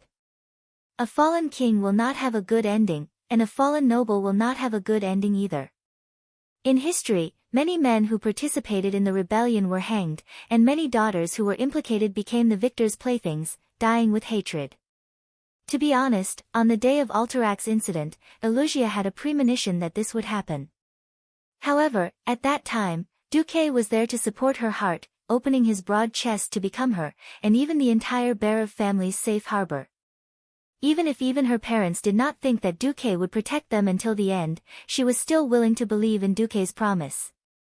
The day Duque was exposed to the curse of death in Lordaeron was the fuse that nearly caused Elucia's heart to collapse. From that day onwards, Elucia had truly given up hope. However, at this moment, she was shocked to find that her daily prayers seemed to have been answered by the gods. Yes. Duque was still magical. He was still the creator of miracles. Even if he was not here for the time being, he was still firmly in control of the situation. If that was the case, what was there to worry about? I was so stupid. I should have believed in him until the very end. Even if everyone thought that Duque would die from the curse, I should not have given up this hope. Elucia suddenly raised her head. Everyone could see her teary eyes, and everyone could see the renewed determination in her eyes. She smiled. Smiled brightly. Then Casa smiled, Makarov smiled, and even the righteous Reginald Windsor smiled. Not only them, but everyone in Stormwind smiled knowingly. Yes. Duque might really die. Duque's will would be passed on, even if there were only them left on this path. But if anyone wants to bully our people, have they asked for our permission? Have they asked if our fists are fierce? Have they asked if our swords are sharp? If anyone is shameless, we will slap their face. If anyone dares to stretch out their claws, we will cut off their claws. Duque, you are with us. We are with you.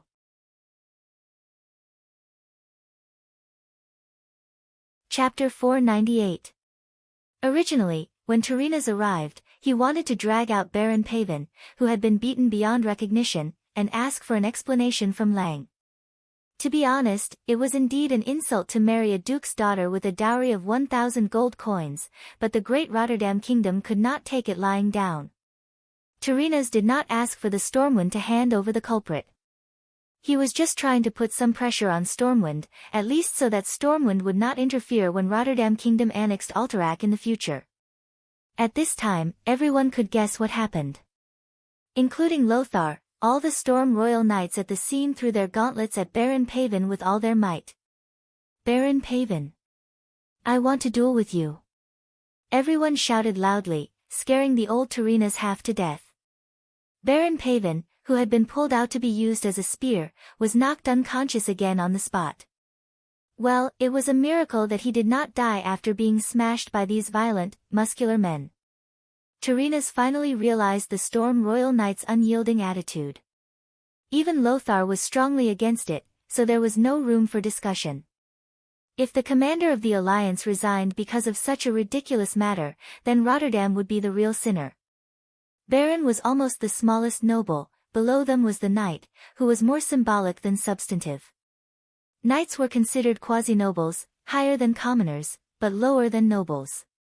So, for this day, Duque made almost all the nobles nobles. Originally, he had pushed this guy out to test the waters. In the end, of course, this matter was left unsettled. However, in the upcoming war, there would definitely be some friction between Rotterdam and Storm Royal. In fact, all the other kingdoms had begun to be wary of Rotterdam. When the news was sent to Duque through magic, Duque was at the edge of the cliff of grim battle, and stopped at the entrance of the cave. It was not because the cave could not lead to the Red Dragon Queen, but because the power of the wind told him that there were more than 3 young red dragons resting in the middle of the road. Unless the dragons were in hibernation, ordinary humans would not be able to hide from their senses. Stealth was useless. Since he couldn't enter, he could only stay where he was. When the message arrived, the system notified Duque almost immediately. Warning! Warning! Magic communication encryption level lowered. Suspect communication is being eavesdropped. Duque's pupils suddenly shrank.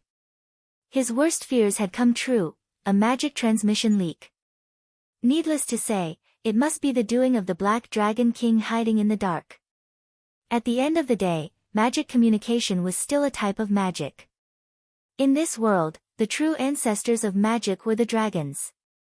The Blue Dragon King, Malygos, was responsible for guarding the secrets of magic, but that was only for outsiders. In fact, all true dragons were good at magic. Needless to say, Nesario, who was originally one of the 5 dragon aspects. This was the most important reason why Duque refused to communicate with them at all times. Wings of Death didn't isolate Duque's external communications. He was only eavesdropping. Duque could still receive the complete message. However, this message still made Duque tremble. Lordaeron appointed Mograine as the deputy commander of the alliance and sought Alterac. They tried to send a noble to marry Miss Berev with a dowry of 1,000 gold coins, but they have been stopped by us and Commander Lothar. Duque's body suddenly trembled a little. Was it excitement? Anger? Or sadness? His heart thumping violently, Duque wanted to take a deep breath so that Nesario wouldn't notice his intense emotions, but he couldn't suppress it. Lordaeron, like in history, had made a move on Alterac. Perhaps because the tribes in this life were more aggressive, Lordaeron suffered more losses than in history, so under the impulse of rapid expansion, Tyrrhenas made a move earlier than in history. In history, the biggest symbol of the change from Lordaeron Alliance to Alliance was the destruction of Lordaeron. When Arthas came to the center and directly killed his father and destroyed Lordaeron, the surrounding countries had the chance to save the other cities of Lordaeron, but they all chose to watch from the sidelines, which gave Arthas the opportunity to destroy them one by one. Why? Could it be that the kings of Kuel Salis, Gilnis, Dalagen, and Stormguard were all blind? No. That's not it. That was because all the surrounding countries were King screwed over by Tyrrhenas. In the original history, after winning the second battle of the Dark Portal, the Alliance captured more than 100,000 orcs. The orcs were clearly invaders, slaughtering countless humans and burning countless cities. After winning the war, Tyrrhenas actually made a seemingly brainless suggestion. A real knight will not slaughter captives. So we can just imprison the orcs. Was Tyrrhenas really brainless? No. On the contrary, he was extremely shrewd. Shrewd to the point of being ruthless. On one hand, the mainstream values of chivalry at that time did not allow for this. On the other hand, Tyrrhenas' dream of Lordaeron becoming the new capital of the human empire through the Battle of the Dark Portal was shattered. No country was willing to follow Lordaeron, since everyone had to bear the losses and destruction brought about by the war. If I am not living well, then don't even think about living well. Apart from the Stormwind Kingdom, which had 1,000 things to do, almost every human kingdom was forced to imprison orcs. The famous Durnhold Castle, Lordaeron Mill Shelter, and Hammerfall Town were all orc prisons that Lordaeron, as the leader of the Alliance, forced the various countries to build. The economies of the various countries were already on the brink of collapse because of the war, and they were forced to carry this huge burden by Tyrrhenas, who pretended to be a saint.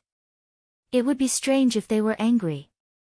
The truth was, after hearing that Lordaeron had fallen, the leaders of the various countries clapped their hands in joy. In the end, they all ignored the fact that the Scourge army was made up of immortals, and were overwhelmed by the immortals who had the absolute advantage in numbers. So, when Duque heard that the old bastard Tyrrhenas had finally made his move, Duque still felt a sense of anger. Is this the result I wanted? In order to preserve the vitality of the Alliance, I lived every day seriously after I transmigrated. Even after obtaining millions of dollars, I did not waste a single day. I spent all my time improving myself and the strength of the entire Alliance. I did not skimp on every major event. Every day, I repeatedly thought about how I could change the course of history. Because I thought that even if I could not win every battle beautifully, at least I could bring more hope to the Alliance. But, Tai. Rue. Na. Si. How the hell did you treat me?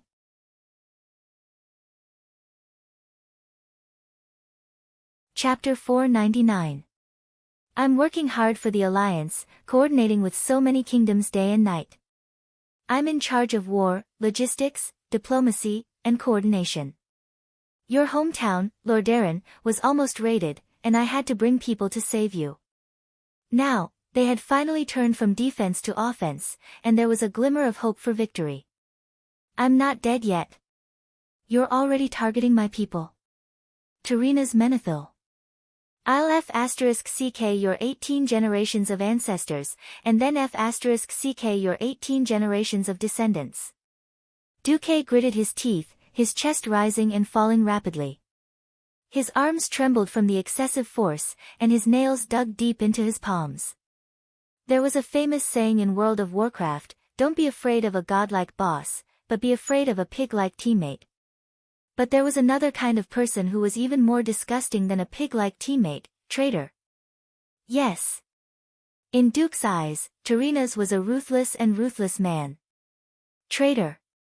The Virgin Mary in disguise. Duque could not stop Aiden Piraeus from seeking death. But he had already expressed his desire to protect the Berev family. Now, before Duque had even received the news that he was dead, Tyrrhenas had already regarded Duque as a dead man, and began to seize power to pave the way for the rise of Lordaeron. Duque really wanted to open a portal and go back. He said to Tyrrhenas, "Ah. The sun is so bright tonight." What? You're asking me why there's sun at night? It's simple. Because Tyrrhenas, you son of a bitch, are blind. You can't see the situation, and you can't see the future, yet you're sitting in the highest position. You trash. Your heart is as black as the darkest night. Ha ha ha. Ha ha ha ha. Duque suddenly ran out of the cave and laughed wildly on the mountainside. His laughter was carried far away by the strong wind. At first, Duke was still thinking that he should stop Tyrrhena's precious son, Arthas, from killing his own father since he was familiar with history. For some inexplicable reason, Duque was suddenly filled with a strong desire to see Arthas commit patricide. That old bastard's shocked and terrified expression must be great. Hoo. Looks like you really want me dead. But, I won't. Duque's eyes suddenly became firm and determined. His fierce gaze was as sharp as a sword. Like raging waves. However, just as Duque's thoughts were in a mess, he suddenly received a new message from Krasis. Sorry, all of them failed. Duque was certain that Krasis, who was the most talented in magic among the dragons, had sensed Deathwing's eavesdropping. That was why he sent such a baffling magical message that only Duque could understand. Duque was suddenly horrified. What the hell was going on? Wasn't it Krasis who convinced the other 3 dragon aspects in history? How did they all fail? What the hell? I got the most important talisman, Deathwing, and now you're telling me that the 3 most important helpers are not coming? Then why the hell am I still fighting? At this moment, Duque had the urge to cry. That's right, a man does not easily shed tears. But now he felt so bad that he wanted to cry. Is this the so-called despair? No. Definitely not. I, Duque, am the man who will become an archmage in Azeroth. If that useless Krasis can't handle the 3 dragon aspects, then I'll go there myself. Although it was a trip, Duque did not have the time to go to another continent to find Blue Dragon King Malygos, nor did he have the time to go to the Cavern of Time in the desert to find Nozdormu. Duque's only chance was the Green Dragon Queen Isera, who was hiding in the Emerald Dream. Isera, the Emerald Dream she guarded, was the reflection of Azeroth in the dream. Everything that happened in the Emerald Dream and in reality would affect each other. In theory, it was easy to find Isera, as long as you dreamed and then contacted her in the dream. In practice, it was impossible to attract Isera's attention unless it was an extraordinary dream constructed with extremely strong mental power. Duque hid back in the cave, in a concave not far from the cave entrance. He sealed his body with ice to ensure that the changes in his breath would not be noticed by Deathwing. After instructing the system elf to maintain the monitoring of the Deathwing talisman, Duque took out a bottle of potion from the storage space. It was a black bottle.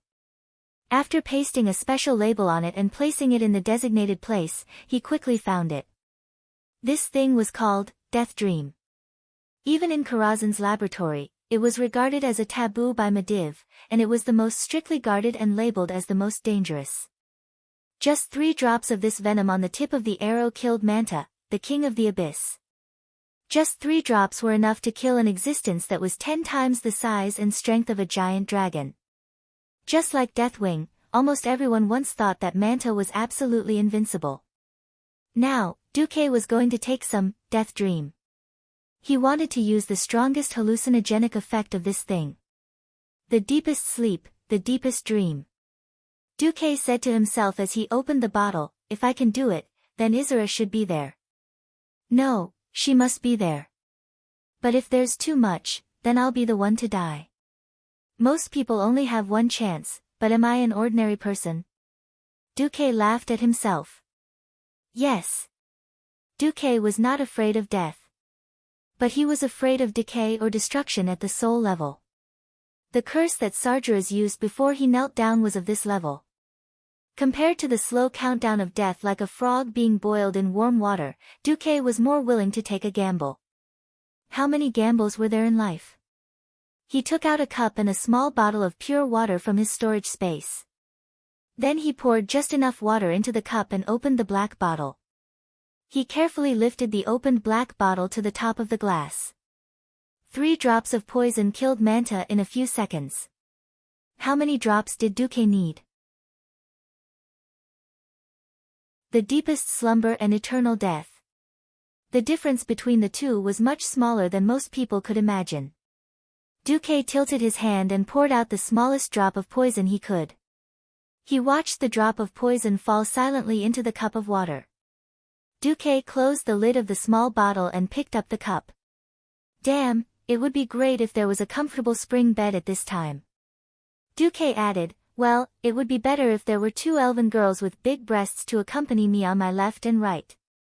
Duque smiled and said to himself, come on. Drink this cup of dichlorvos. After saying that, he drank it in one gulp.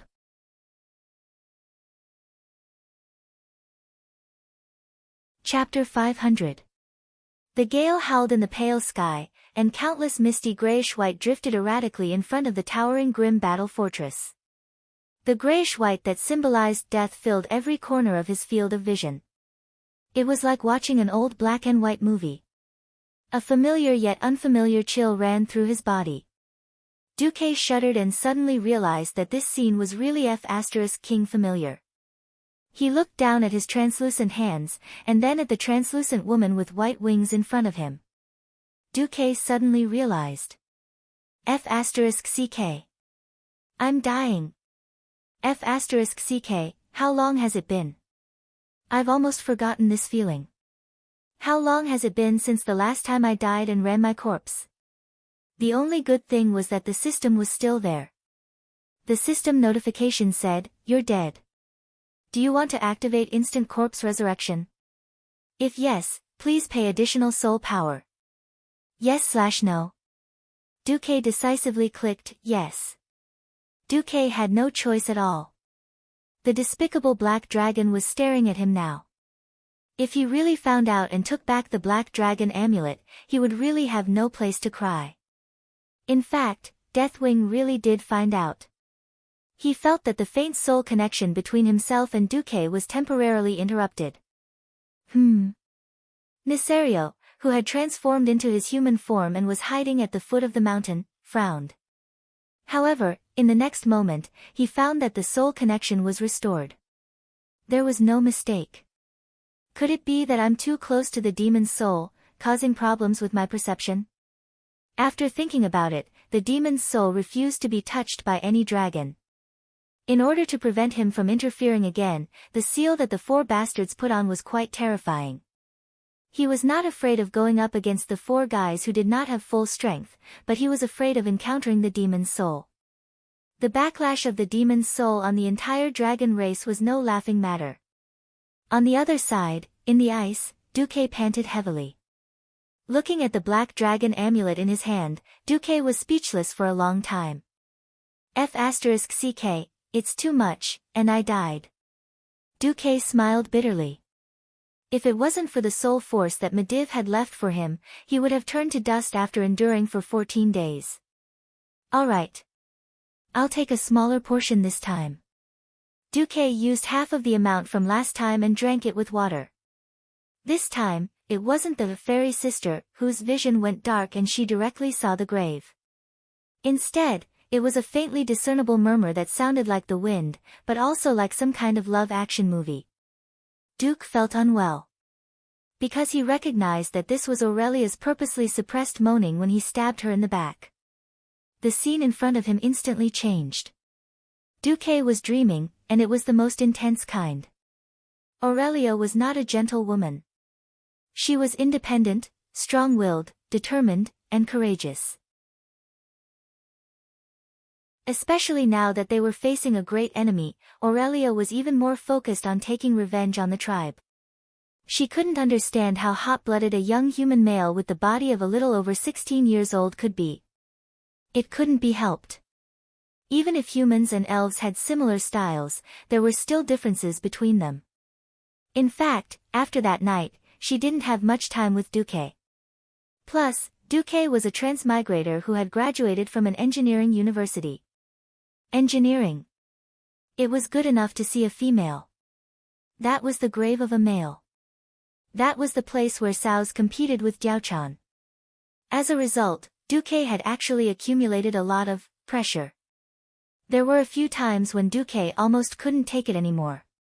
For a moment, he wanted to make a move on the cabbages beside him, like Vanessa or Lucia. As a result, Duque's willpower in this area was actually quite weak. As a result, under the intense power of the hallucination, Duque made a fool of himself. In the dream, he became the male protagonist of a love movie. His opponents were the beauties he had met after he transmigrated. If he was the only one talking in his sleep, then it would be fine. But the bad thing was that 3 kilometers away from him, the third sister of the Windrunner family was eavesdropping. The group hid in a secluded valley, waiting for news from Sasha. How is it? Is there any movement from the boss? Gavin Rad asked nervously. Sasha's face was red, which was rare. What was she supposed to say? Was she supposed to tell these animals the truth and what their boss was dreaming about? What embarrassed Sasha the most was that not only did Duque call out Aurelia's name, he even said, "Queen Sylvie, come with the Sasha sisters." These words angered Sasha so much that she trembled. Duke, that bastard, was actually dreaming, Sasha gritted her teeth and stopped eavesdropping. She was afraid that if she kept eavesdropping, she would really go crazy. Ronan asked, "What's wrong with Lord Marcus?" Sasha scolded, "I don't care if he dies." The other three in the team were all dumbfounded when they heard this. Duque had courted death, and then he had failed. Several times in a row, he had either given too much or too little. Finally, on the 13th time, Duque suddenly had a vague feeling that he was right this time. His consciousness became blurry again. He seemed to feel the arrival of the goddess of fate. In the confused sound of the wind, he seemed to hear the voice of fate. "You are sliding faster and faster towards your final rest, brave Duque. Before that, is there anything else you want me to do for you? Are you going to save Alexstrasza?" Duque's lips moved slightly.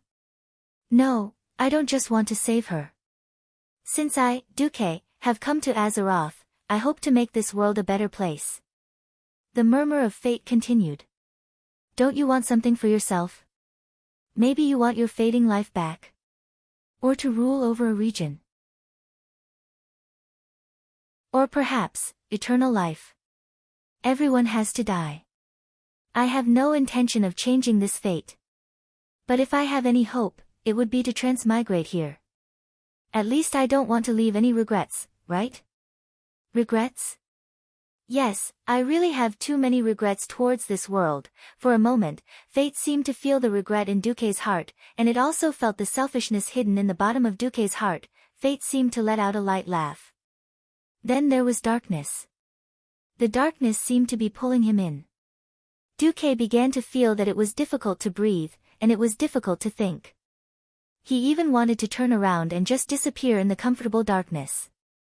This idea was becoming more and more tempting to him. But he forced himself to be more clear-headed. "Yes." Duque's clear voice surged in the long river of fate. "You want to make me sink into darkness? What a joke. If I am destined to be pulled into the dark hell, then I would rather transform myself into light and turn hell into a bright heaven. If the end of a hero is destined to be a tragedy, then I will rewrite all the scripts. My life. My script. My world. Only I can write all of them."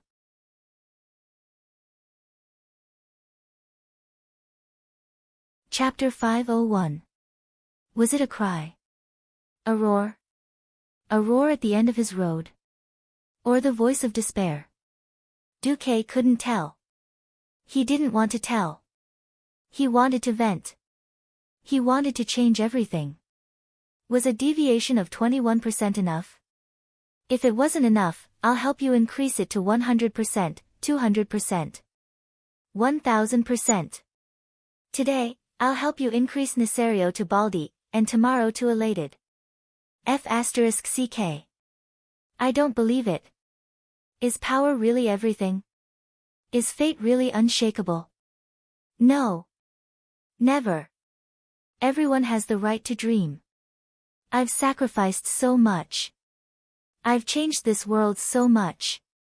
Why am I not qualified to break fate and turn dreams into reality? In a domain that Duque couldn't see, with his soul as the center, a wave of strange ripples spread out. In the calm spiritual world, a gust of wind began to stir. It set off monstrous waves, and it stirred up every dream. Many images came rushing at him, but they weren't his dreams. They were other people's dreams. At this moment, Duque saw humans, elves, dwarves, and even orcs and goblins, as well as their wishes and requests. He endured the pain of their nightmares and tasted their sweet feelings. If Duque's previous memories could produce dreams with a capacity of 10 terabytes, then the dreams he was stirring now had a capacity of billions, trillions. There were clearly countless dreamscapes, but Duque's dream of destiny stood out from the countless dreamscapes, struggling to move forward, leaving all the other dreamscapes behind. Ah! This was a cry that transcended the mortal world. Ah! This was a cry that shook the dream world. Ah! This was a roar that shook the river of fate. Every time this voice seemed to reach its peak and could no longer go higher, it was as if a higher mountain would appear for it to surpass, for it to step on as proof that it had surpassed it. Countless dreams began to resonate with Duque's dream, emitting the strongest sound that could spread throughout the entire dream world. Suddenly, Duque felt himself being pulled up and pulled to a place full of light and color. Almost at the same time, his heavy breathing became smoother, and his frozen and sluggish thoughts became smoother. He didn't open his eyes, but he felt like he was immersed in a green, dazed world. In the flowing green space, another illusion appeared. Unlike the other chaotic images around it, it maintained its shape and continued to grow, completely overshadowing the tiny figure in the mage robe. That's right. Compared to the existence in front of him, Duque was incomparably small. An elegant giant dragon appeared. It seemed both real and illusory. She stretched out her wings as if she had just woken up. Her body was cloaked in the pale green of the forest at dusk. Duque raised his head, thinking that he would meet her eyes, but he found that her eyes seemed to be asleep. However, he did not doubt that the Lady of Dreams could sense his presence. The corners of the green dragon's mouth curled up slightly, showing an extremely gentle curve for a dragon. You didn't hesitate to dream of death, just to see me? It seems like you want to sacrifice yourself to change your fate. Fate is not as easy to change as you think. Besides, I won't let you make such a sacrifice, Duke Marcus. From the day you descended into this world and entered my domain, you have always been the person in my dream that I am most interested in. The most charming person in my dream, as a legendary dragon aspect who had guarded the Emerald Dream for countless years. What kind of dream had Isra not seen? Monotonous dreams, shallow dreams, which made Isra feel bored. She didn't want exciting dreams, but at least something fresh was good. Duque's dream entered Isra's vision by chance. That was only at the level of attention, far from the level of her appearance. However, today was different. The dream that was strong enough to change millions of people and tens of millions of living beings deeply attracted her, which was why she appeared. Seeing Isra's arrival, Duque seemed to instinctively want to stand on the ground, or rather, find a place to stand. However, from the beginning, the ground around Duque wasn't real. It felt like he was stepping on a rice cake that hadn't formed yet. He couldn't exert any force, and it was easy to deform. However, Duque wasn't an ignorant bumpkin. He almost subconsciously thought of the astronauts. This was the Emerald Dream, a place formed by dreams. If that was the case, Duque was dreaming in front of Isra, or rather, imagining it.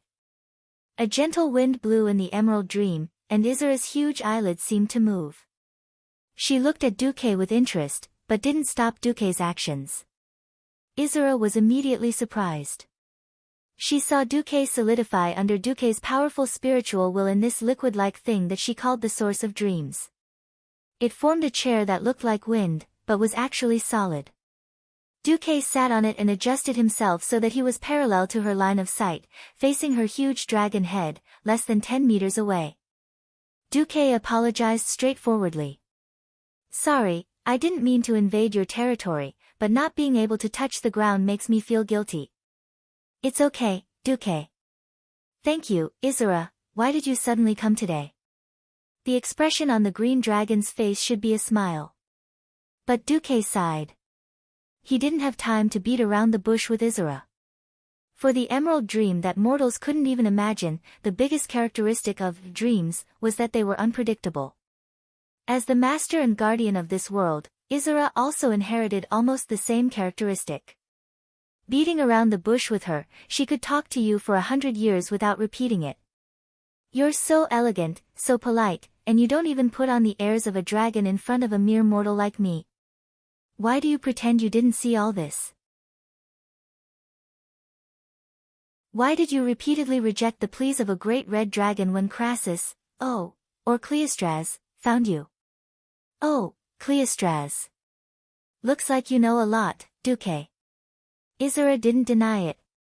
Knowledge and history exist in books. Duque pointed at his head. Okay, can you answer my question? Isra's huge figure seemed to float backwards. The green dragon in her vision became erratic, and some illusory ripples appeared on her body. It was as if she and Duque, one under the water and the other on the surface. When a drop of water fell into the quiet pond, the ripples blocked their vision. Her eyes were closed, but her face never left the intruder of the dream.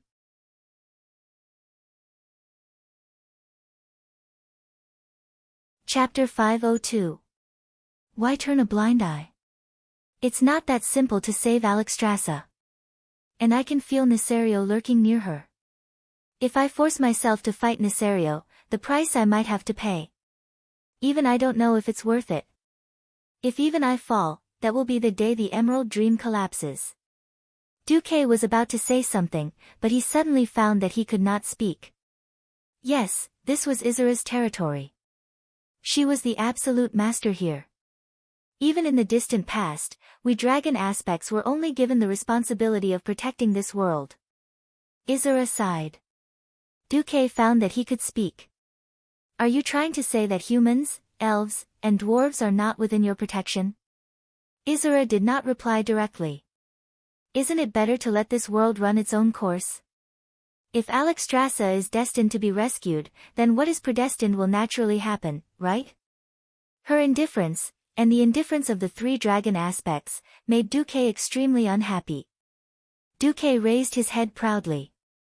Although I'm sorry, I have to say that you're wrong. Fate has its own trajectory, but it will never remain the same. There is no predestined death, nor is there a predestined failure. If every existence were to hide and dream like you when faced with a choice, that would be a natural failure. Isera was silent. Or are you afraid of the wing of death, Neltharion himself? Isera retracted her wings. Don't mention him. The corners of Duque's mouth curved coldly, and he continued to interrogate. Why not? Answer me, great Isera. Is it the memories of him that give you nightmares?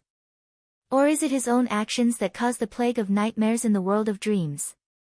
Although her eyes were still closed, Duque knew that Isera must have some kind of fear of Deathwing in her heart.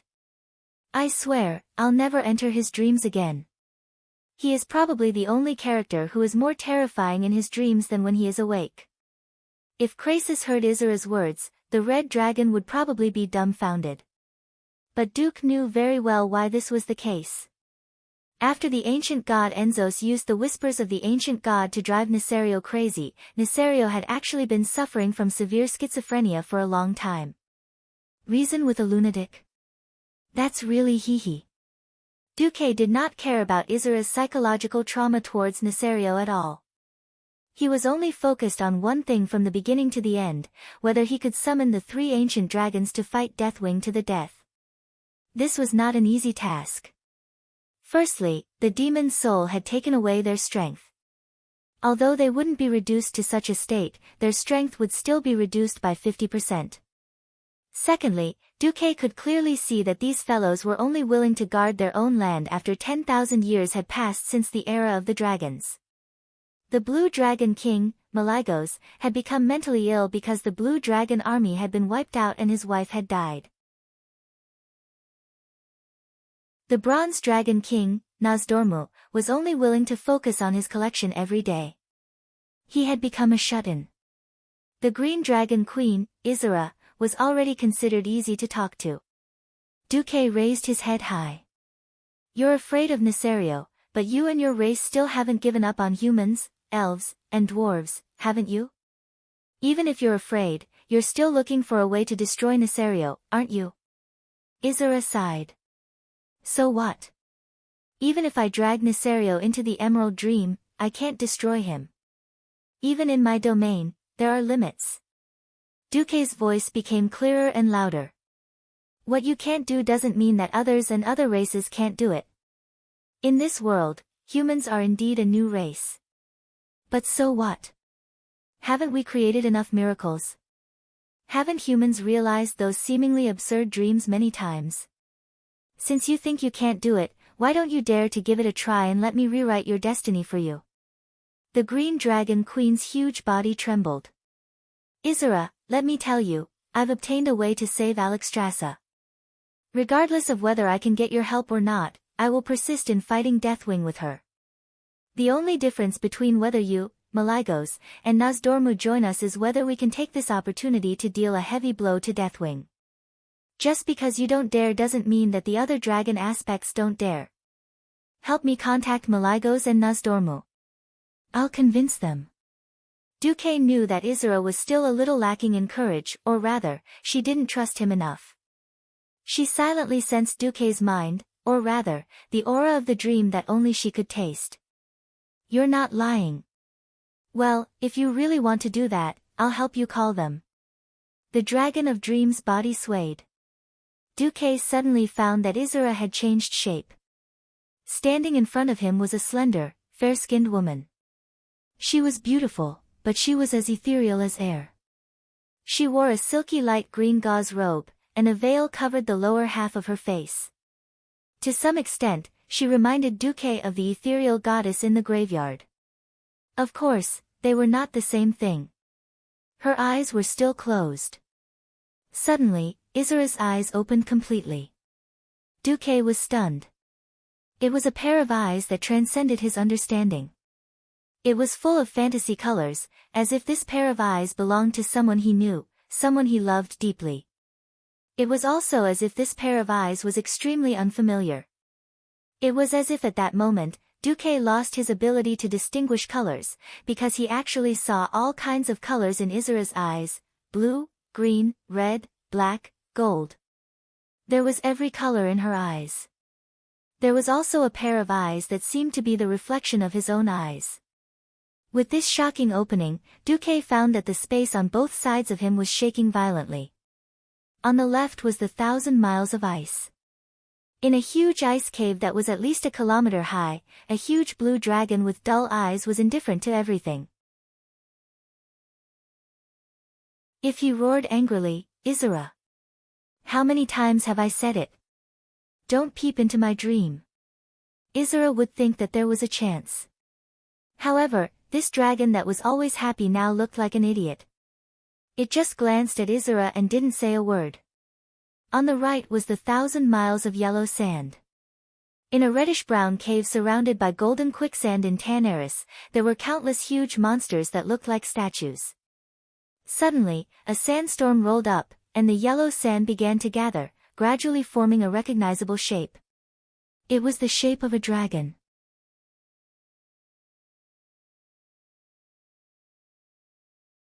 Chapter 503. It was the size of Malygos, and it stretched its dusty brown wings lazily. The sand continued to be absorbed into the behemoth's body and seemed to be mixed with various shiny metal particles. The dragon that was gradually taking shape in front of Duque's eyes shone even more brightly under the scorching sun. Isra. The sand dragon spat out a few puzzled words. Why are you disturbing my afternoon nap with a human? Disturb my peace here. Give me a reason not to be angry. Not enough respect, not even a proper title. Duque ignored the blue dragon king and shouted at the time king, Nozdormu, I know you can see the past and future of time and space. Well, since you're convinced that your time is eternal, and that Nisario will die and become one of your favorite collections, I'm not going to let you live. Then let me ask you 2 questions. First, do you see yourself falling? Second, do you see my future? Puny human, what are you saying? The strange light in the pair of gem-like huge dragon eyes suddenly intensified. I am the incarnation of time. I am eternity. No one can kill me. Nozdormu, who seemed to have seen through everything in the world, roared angrily. The entire sky was filled with sand and gravel. In Nozdormu's domain, every inch of land contained some kind of ancient magic. Just a grain of sand was enough to ensure that an ancient dragon had never existed. From the past to the present to the future. Not to mention a puny wizard Qin Xing. If he was hit, Duque would be reduced to ashes, and even his Aurelia would completely forget about him. The ruler of time was just that terrifying. The corners of Duque's eyes twitched, but he had no intention of dodging or defending. It wasn't that he didn't want to, but that he couldn't. Time, space, and fate. These 3 forces were universally acknowledged as unsolvable in countless novels and games. Fighting against it in vain would only make the dragon laugh. That bastard bronze dragon king. The power of time is clearly flowing through his body, yet he doesn't care about what happens in the present or the future. The collection meant everything to him. He sent his servants to collect everything, just so he could live in the past, ignoring the present and the future. If he was not scolded awake, the 3 dragon kings would not make a move. Then Duque himself would be in danger. If Deathwing didn't die, even if he saved Alexstrasza, she would only be a protective talisman in the future. The dragon kings were all at the same level. Did they have 1 amulet fortress or 4 amulets? Duque could only act tough to the end. Under Isura's surprised gaze, Duque stood with his hands behind his back, allowing the wind to blow across his face. His eyes were firm, and his posture was like a pine tree in the storm, with extraordinary pride and a pitiful gaze. This made Nozdormu even angrier. At this time, Isura seemed to sigh softly. It was hard to tell if it was a sigh or just a snort. Anyway, the whole world shook a little, and then the apocalyptic sand that Nozdormu had stirred up was completely erased. Yes, if wiping the blackboard was as simple as wiping away the chalk on the blackboard. This was Isura's emerald dream, and Isura was only connected to the consciousness of the 2 dragon kings. If they wanted to kill Duque through the dream, the only possibility was that Isura allowed them to do so. In any other place, perhaps Isura would do the same, using his own method to ignore the death of a human. Even though Duque was a human hero, how many heroes had died in the past thousands of years? In the Emerald Dream, it was completely different. Isura, Nozdormu roared, changing his target. Nozdormu! Duque roared. He once again attracted the attention of the shining golden dragon. Wipe your almost blind eyes and look clearly. Have you seen my past? What surprised Isura was that Nozdormu's reaction to these seemingly ordinary words was extremely intense. You. Who are you? Why can't I see your past? You don't belong to this time. You're not human. Who are you? The golden dragon let out a cry as if it was hurt.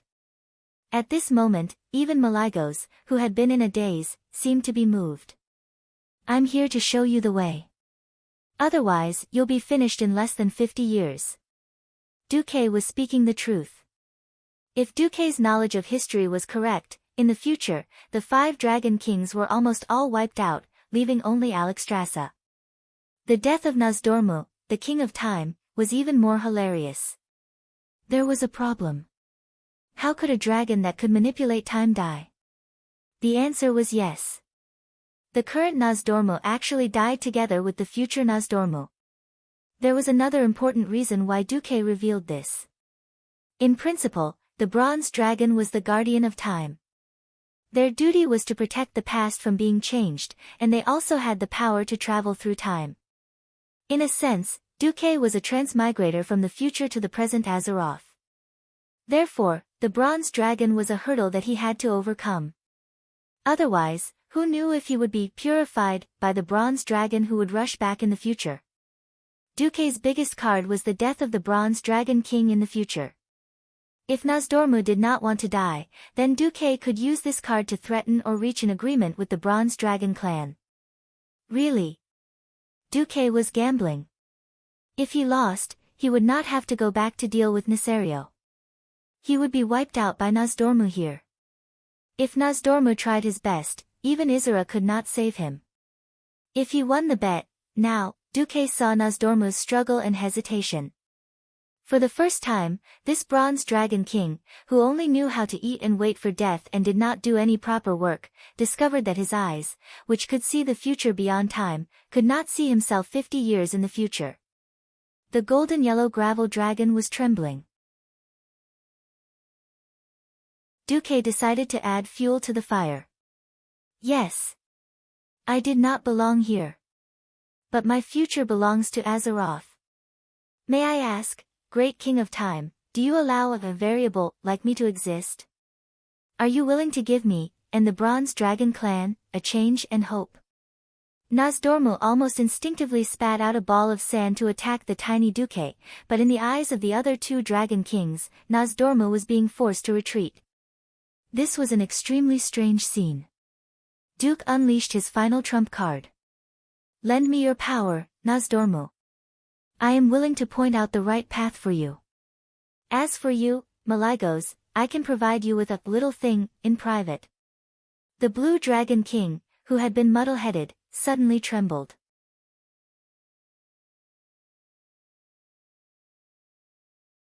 Chapter 504. Duque fell into a strange state of slumber. On the surface, he was waiting for the red dragon to leave, but in reality, he was still trapped in the Emerald Dream. The red dragon didn't realize this, Nisario didn't realize it, and neither did Sasha and the others who were lurking behind Duque. Almost at the same time, in a Dalajan military camp, a large group of people were busy.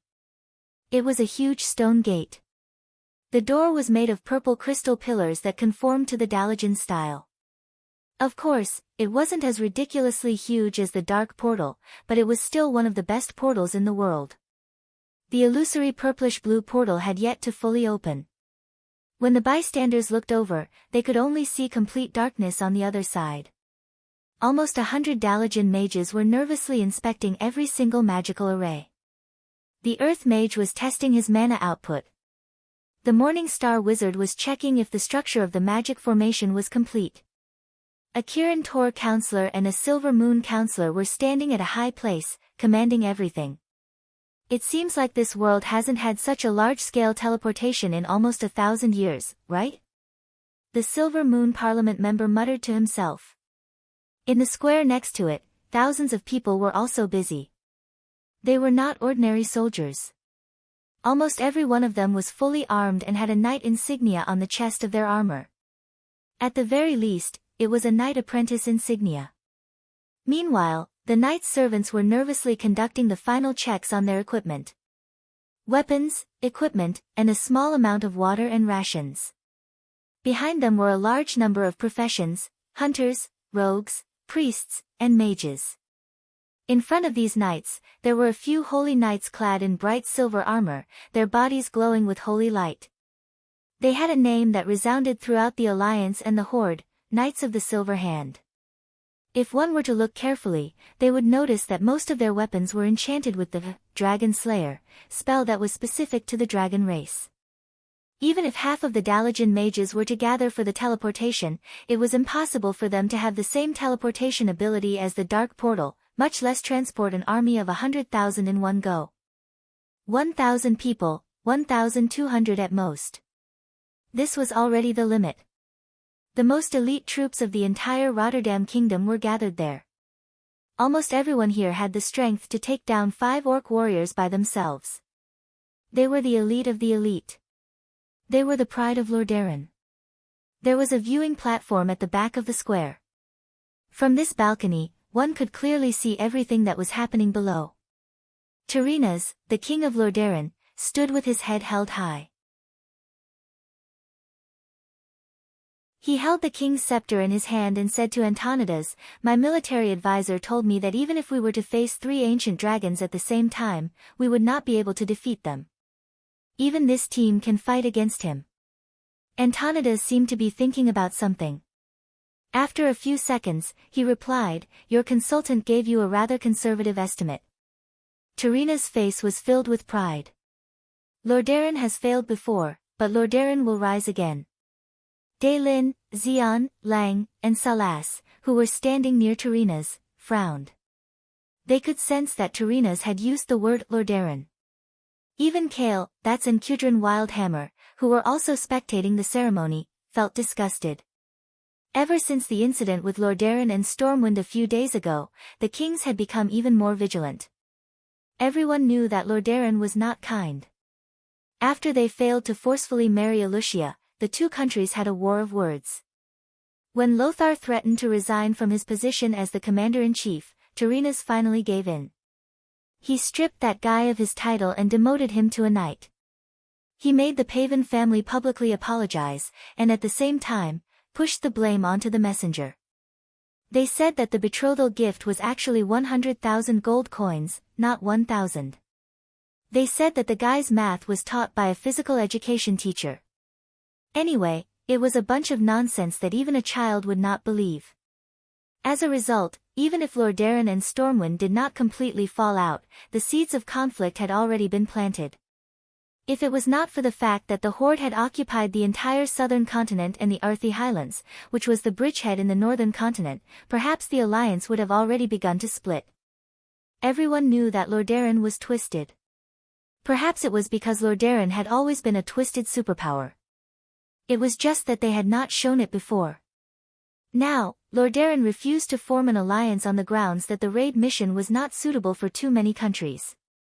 In fact, the lineup of Lordaeron was something that all the countries might not be able to come up with even if they sold everything they had. Hence, the kings at the side were extremely conflicted. They hoped that Lordaeron's raid could break the current passive situation of the alliance being beaten up, but they also secretly hoped that Lordaeron would not succeed. After all, once they lost the last trump card, the Red Dragon, the Horde would very likely collapse. They could not imagine how arrogant Lordaeron would be after completing this important turning point of the battle. Of course, this time, if Duque was here, he would say that Lordaeron was going to poke a hornet's nest live. Tyrrhenas turned around and opened his arms to the kings. Did you see that? The elites of Lordaeron are so strong. Did you see that? This is the heroic posture of a Sherwin army. The kings saw the almost crazed expression on Tyrrhena's face. However, none of the kings said a word, except for Lang. Ryan Rin strode forward. This seemingly ordinary movement was filled with a firm, cold, and sonorous feeling. Mograine, who was standing beside Tyrrhenas, could not help but narrow his eyes. General Menethil, I just want to tell you one thing. Never look down on those you think are just pawns. With that, Lang walked away without looking back. Chief Marshal Anduin Lothar also left with Lang. Within the alliance, the way of addressing someone was very vague. To be more intimate, one could call him by his name, adding, Your Majesty. For example, normally, Duque preferred to call Tyrrhenas, Your Majesty. If it was business, then he would call the other party by their military rank. At this point, all kings were generals. It was not wrong for Lang to call Tyrrhenas that. But this way, the relationship between them was very cold. But Lionel was Lionel. Even if he was the ruler of a fallen country, he would definitely not be snubbed. He was asking for it. Lang's public flipping of the table in the political arena made Tyrrhena's face turn sour. Then, Tyrrhenas sneered. Don't care about him. This is a righteous battle, and we will definitely win. If you are ready, please begin, Master. Antonidas did not like Tyrrhenas. This was the shamelessness of politics. As one of the countries that had received enough benefits, Antonidas had to fully support this operation. On the surface, this was purely Lordaeron's army. In reality, after the Dalajan received the benefits, they allowed many free mages to sign contracts and transfer to Lordaeron.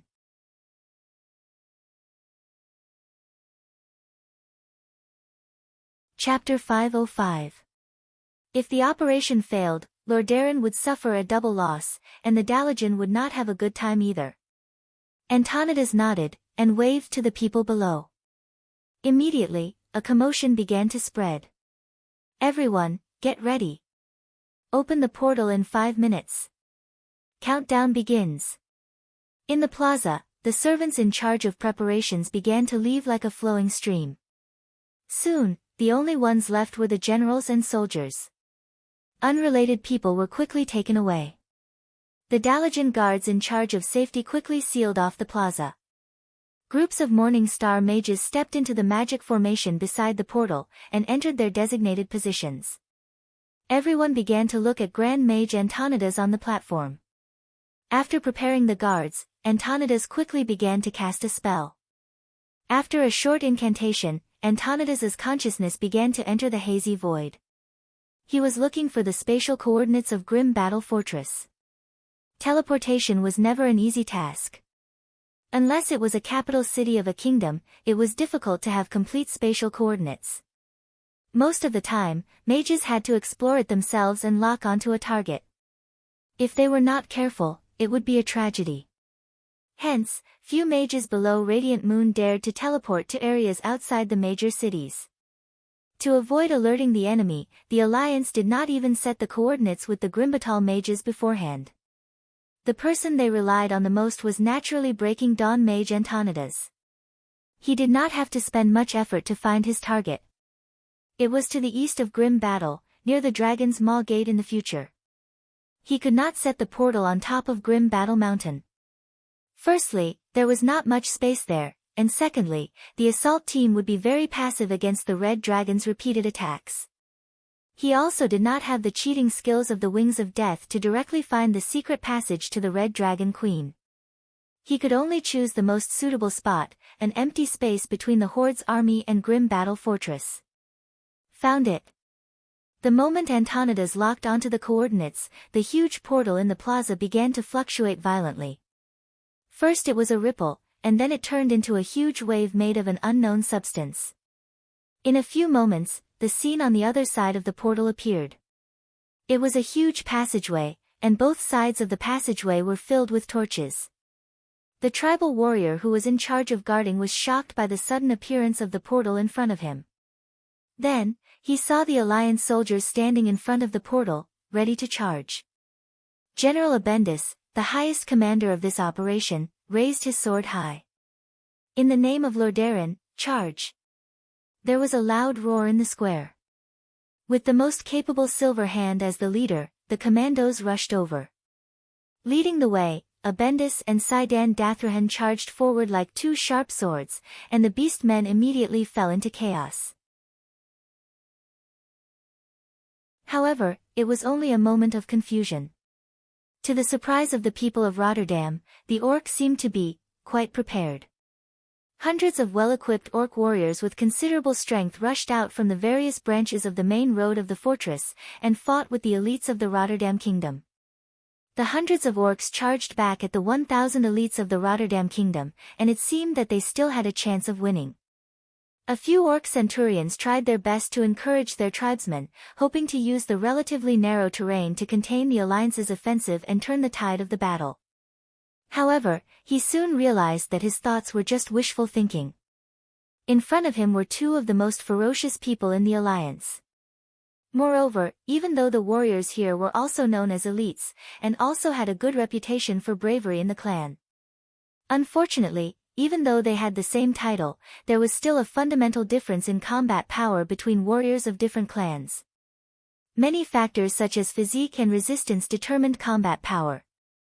If the combat power of the elites of the Black Rock clan under the direct jurisdiction of Orgrim was 100, these guys would at most be 70. In front of the elites of the Rotterdam kingdom, that was not enough at all. The strength that they were proud of was useless in the face of faster speed.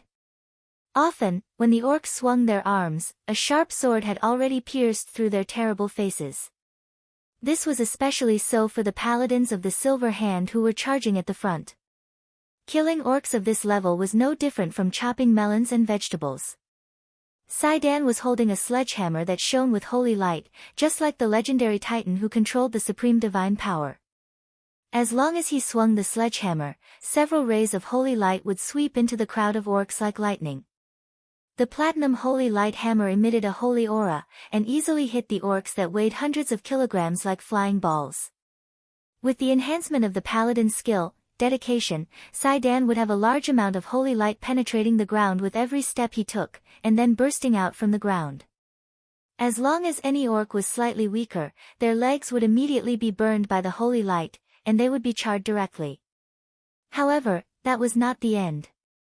General Abendus, who was beside him, also became more and more courageous as he fought. In the end, he seemed to have entered a state similar to being possessed by the god of war. His red armor that looked like it was burning like flames was emitting some kind of light that was similar to holy light during his intense movements. That was already some kind of materialization of the special energy of the warrior profession, fury. The great sword in his hands actually surged with red power, and his majesty was like the arrival of Odin, the titan of creation. The roar that came out of his mouth was like thunder, and he did not even need to draw his sword. Just the power of fury alone was enough to unleash the special warrior skill, thunderous strike, and directly kill the heavily injured orcs. The soldiers of the assault team were so ferocious that the kings who were watching the battle from behind stared dumbfoundedly at all of this. They felt like they were in a trance, as if just relying on the elites of the elites, they could wipe out all the tribes. Tyrannos's face had an unspoken arrogance that did not need to be expressed. His gray hair fluttered in the wind, and he had an indescribable air about him. Antonidas was silent. He watched as the assault team began to split into two groups. One group built a line of defense, using junk as cover, and began to seal the largest entrance of the fortress. The assault team, on the other hand, went all the way to the deepest part of the fortress. It seemed like there was hope. At this time, Antonidas's senses spread out in the fortress. He wanted to see if he could help the troops predict danger, such as which direction the red dragon was in. At this moment, he suddenly sensed a strange existence. To be precise, he sensed the aura of a magic circuit. He swore that he would never forget this presence for the rest of his life, because it came from the same source. It was the presence of arcane throne and ice crown. Even though it was very, very weak, Antonidas would never mistake it for someone else. After all, in this world, other than that kid, there was no one else who knew these two arcane circuits. What the hell? Duke Marcus was still alive. Antonidas's mind went blank for a moment. He completely forgot why he spread out his senses.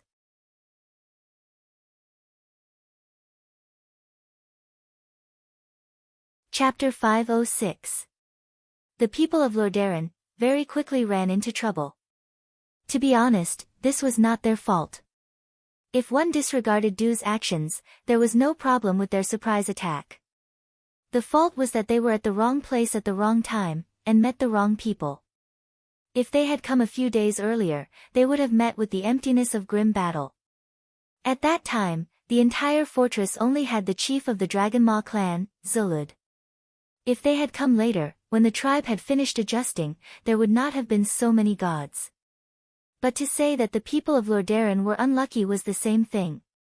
At this point in time, the entire tribe, other than the two brothers Rend and Maim who were sent to kill Gul, Dan, and Grom Hellscream who was still being chased in the Tirisful forest, happened to have a meeting with a large number of chiefs. Yes. It was in this grim battle that the meeting was held. Just yesterday, Great Chief Orgrim, who had just barely escaped with his life, had left his deputy Sabek behind after making arrangements for the war in the Arthi Highlands. After that, a large number of chiefs had come to a meeting, and it was a secret meeting. Orgrim, Kilrog Deadeye, Zulud, Cashdrake, Rexer, Kargath Bladefist, and a large number of chiefs from second-tier clans. Because it was a secret meeting, of course it would not be a big deal. The moment grim battle was ambushed, Orgrim's reddish-brown face almost turned green like his compatriots. Operation Decapitation. Duque gave Orgrim too much pressure. Without knowing that Duque was also in trouble, Orgrim almost immediately thought that it was Duque's plan. For a moment, Orgrim was on the verge of collapse, but the chief was still the chief. After sending some ordinary soldiers to test the waters, he immediately had a plan. Sitting at the head of the table, Orgrim calmly asked, "Is the human portal still open?" "Yes." Zulud replied. "Kargath, bring your people and Rexer to block the portal." "Understood." The one-armed Kargath waved the blade attached to his broken arm, revealing a cruel and bloodthirsty smile. "Zuluhid, tell Necros to hide." "Yes." "As for the others, follow me to the Alliance to get a piece of meat." As he finished, his burly body suddenly stood up. Everyone could see Orgrim gripping the infamous Hammer of Destruction tightly. The people of Rotterdam were dumbfounded. After all, this wasn't their territory. Even with the map provided by the bronze-bearded dwarves, not everyone could clearly find their way in the middle of a bloody battle. Apart from the unlucky ones who were smashed to death on the spot, the people of the Rotterdam kingdom were dumbfounded, especially when the roof of the main passage of the fortress suddenly collapsed, and a large number of powerful people jumped down. The Alliance and the Horde had been fighting for a long time, and everyone knew each other very well. Everyone knew that the Alliance relied on formations. The infantry shield formation at the front opened up the path, the spearmen and great swordsmen in the middle, the formation mages and archers at the back, and the priests to heal them. If he could grind down the energy consumption, he could teach the beast men how to behave. The Horde's strength lay in the quality of the individual soldiers. Once it got into a chaotic battle, an orc could easily kill 10 human infantrymen. The Horde's attack this time was aimed at the Alliance's weak spot. The warriors of the Broken Palm clan appeared out of nowhere and cut off the Alliance's formation in an instant. They blocked the entrance of the Alliance's teleportation portal. In just one exchange, more than 20 priests were killed in an instant. The sharp blade attached to the arm caused the Church of Light to suffer the most tragic loss since the start of the war. There was a limited number of descendants of the teleportation portal, and those who could come were the elites of the elites. These priests, any one of them was a bishop of a region. Their deaths were definitely a huge loss to the Alliance. Moreover, the Alliance's unique strategy of fight, get injured, recover, fight again, was broken, and the psychological impact on the Alliance's soldiers was definitely huge. Think about it, with these nannies and dads around, as long as they had a breath left, they might be able to be saved. Without them, serious injuries meant death. How could the psychological pressure be the same? Far away in the Dalajan, Terenas, who was sitting on the balcony, saw this and his face turned green. "Master, please hold on for a while. I'm afraid we have to send reinforcements." It was impossible for such a huge operation to not have a backup plan. That was, of course, Uther's silver hand. Almost as soon as he saw that the passage was sealed, Uther had already taken the lead and rushed over. Behind him, Tyrion Fordring also rushed over with his warhammer. Beside them were 50 silver hand paladins. However, as soon as they rushed over, they found that the battlefield was still too narrow. As the gate of a stronghold, the main passage, which was 50 meters wide, was definitely not narrow. But for a battlefield, it was undoubtedly at the level of a narrow path. The two sides fought close to the entrance of the teleportation portal. This time, the Alliance suffered a big loss. No one dared to blast magic over the portal, because it would affect the stability of the portal. They could only rely on hand-to-hand combat and bows and arrows. In a normal battle, would the Broken Palm clan be afraid of this? Kargith against Uther. Rexer against Tyrion. Both sides were evenly matched. It seemed to be a stalemate here, but the problem inside was huge. Their retreat was cut off, which in itself affected their morale. When Orgrim arrived with a group of ferocious chieftains, Abendis and Saden's faces turned green. They never thought that the tribe's best fighters were almost all here. This pair of founders of the Scarlet Crusade in the future barely held off the chiefs of 4 second-tier clans. But that didn't stop Orgrim from sneering as he led a large group of the most powerful chieftains to slaughter them. Shields were the best against swords and knives, and the worst against heavy weapons. When Orgrim, who swung a hammer that weighed more than 100 kilograms like a toy, appeared, for the first time, the Alliance soldiers realized that they could become part of a force of 1,000 men, well, those small soldiers who were sent flying. With a sweep of the hammer, at least 5 or 6 Alliance elites were sent flying, or had their arms and legs broken, or their bodies twisted. Only the paladins who activated their invincibility could survive a hit from the hammer. Since that was the case, when the paladins, who looked like big golden eggs, were sent flying, they also knocked into many of their comrades like bowling pins. The hammer of destruction, stained with human flesh and bones, was overflowing with ferocity. At this moment, anyone would think that this terrifying hammer was a divine artifact. The Alliance was defeated, and the elite soldiers of Rotterdam were reduced at a speed that could be seen with the naked eye. No, General Abendis was furious. He almost went crazy. After all, those who died were his most elite subordinates.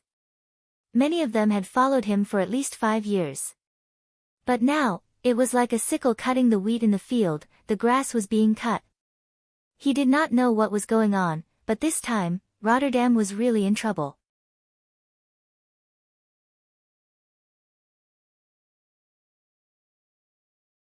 Chapter 507.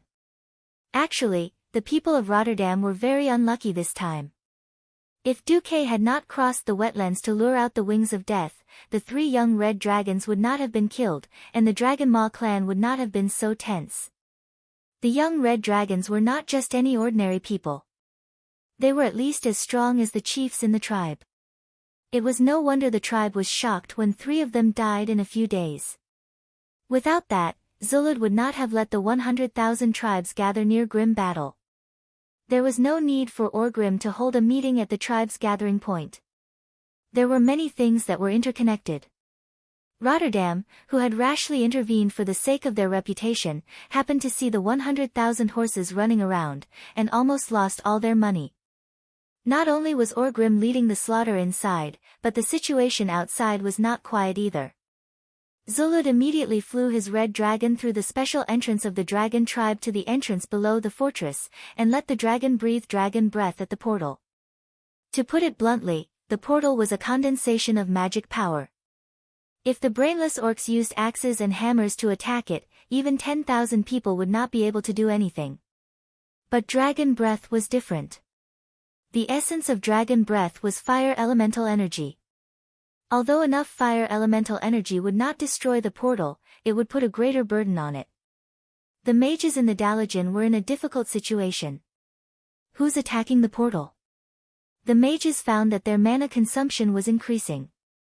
It was already difficult to maintain a portal that could transport dozens of people at the same time, but now it was even more difficult. Bastard! It's the red dragon again. Antonidas obviously knew what it was. King Tarina's face was drained of blood. The infantry could no longer break through the situation.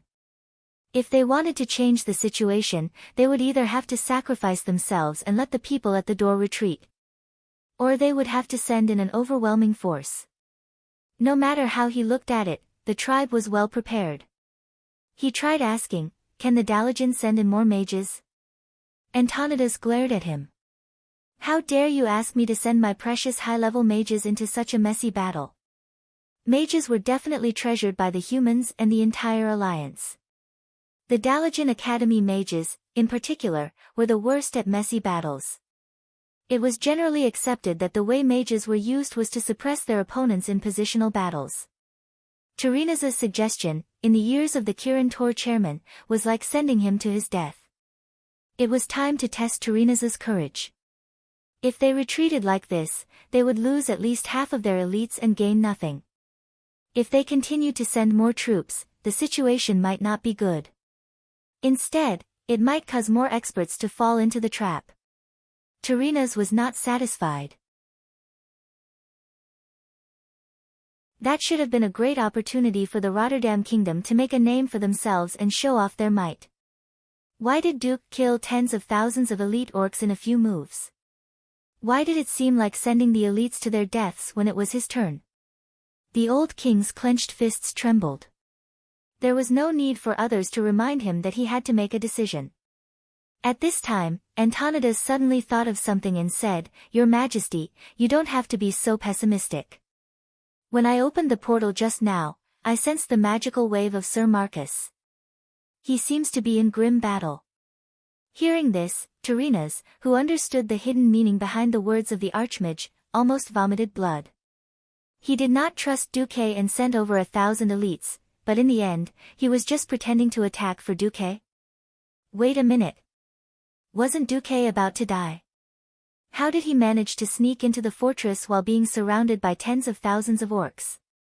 This time, not only did the Rotterdam Kingdom's fists tremble, even his body was shaking.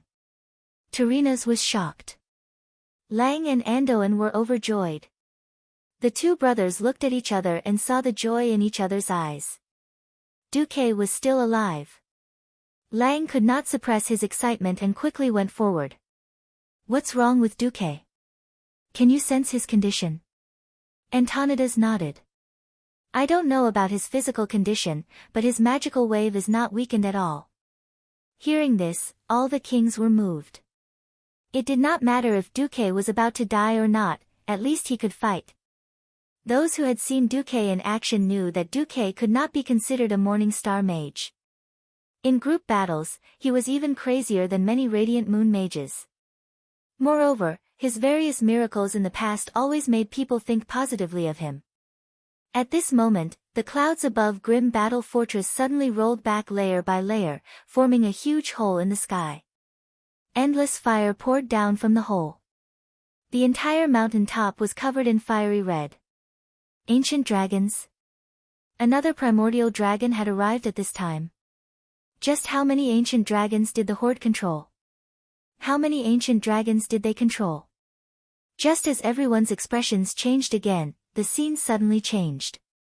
No one had expected a gigantic red dragon to launch an attack on the young red dragons hovering in the sky as it descended from the sky. It was not the dragon breath unique to the dragon race, nor was it a melee attack. It was an endless magical attack. Ice, fire, and arcane magic. The three violent offensive spells turned into a dazzling magic storm that blasted towards every red dragon that tried to stop it. What? Could this red dragon be from the Alliance? Everyone who witnessed this scene was dumbfounded. They couldn't figure out what was going on. Only Antonidas in the Dalajan looked to his side thoughtfully. The Kirin Tor counselors were missing one, Krasis. That's right. The red dragon in the sky was Krasis, one of the 6 counselors in the Dalajan who had been in human form all this time. He was now the red dragon Claustraz. Krasis fought hard in the sky. Even though he had already stepped into the ranks of the ancient dragons, he was not at ease when facing so many powerful compatriots.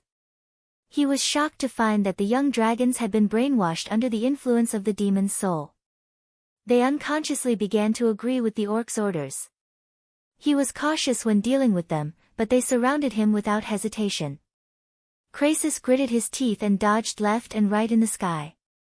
However, at this critical moment, he still sent a magical message to someone. Duke Marcus.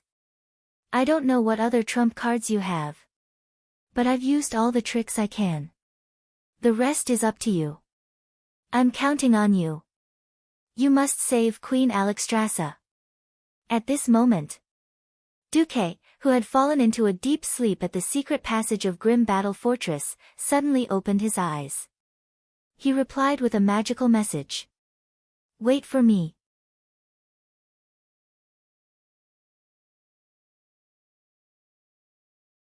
Chapter 508. Krasis was in a sorry state, but he was extremely excited. Twisting left and right, he seemed to be on the brink of death, but he was able to play tricks under the siege of several young dragons. He used all sorts of unimaginable spells and agility that did not match his huge body to teach the young dragons how to fight. Even though his injuries were worsening, even though his actions were getting worse, there was still a fire burning in his chest.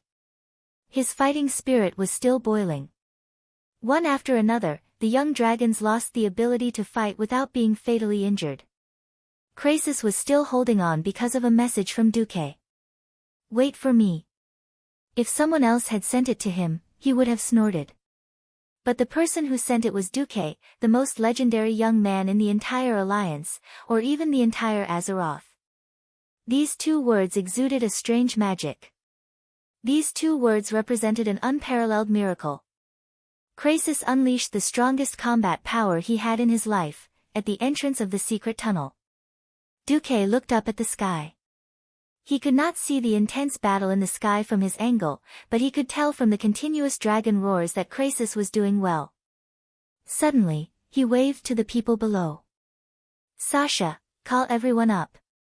Sasha was stunned by this wave of his hand. It was not just her. No one knew why Duque was so confident after a nap.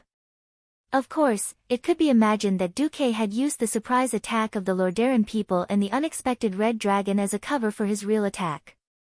But she felt that it was not that simple. Come up, I've gathered all the cards. Duque stood at the entrance. The strong mountain wind made Duque's magician robe flap loudly. His short hair made him look energetic. Most importantly, Duque's lips were curled up in a confident smile. Just as Sasha and the others sprinted towards the entrance, a large line of words appeared in the mental isolation zone that Duque had set up. Go, my little slave. It's time to save the Red Dragon Queen.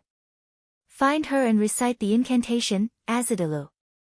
Alexstrasza shall receive the redemption she deserves. The long incantation was followed by a bewitching sentence. Duque pretended to be absent-minded, but a moment later, his thoughts seemed to return to the right track. Sasha and the rest did not stay too far away.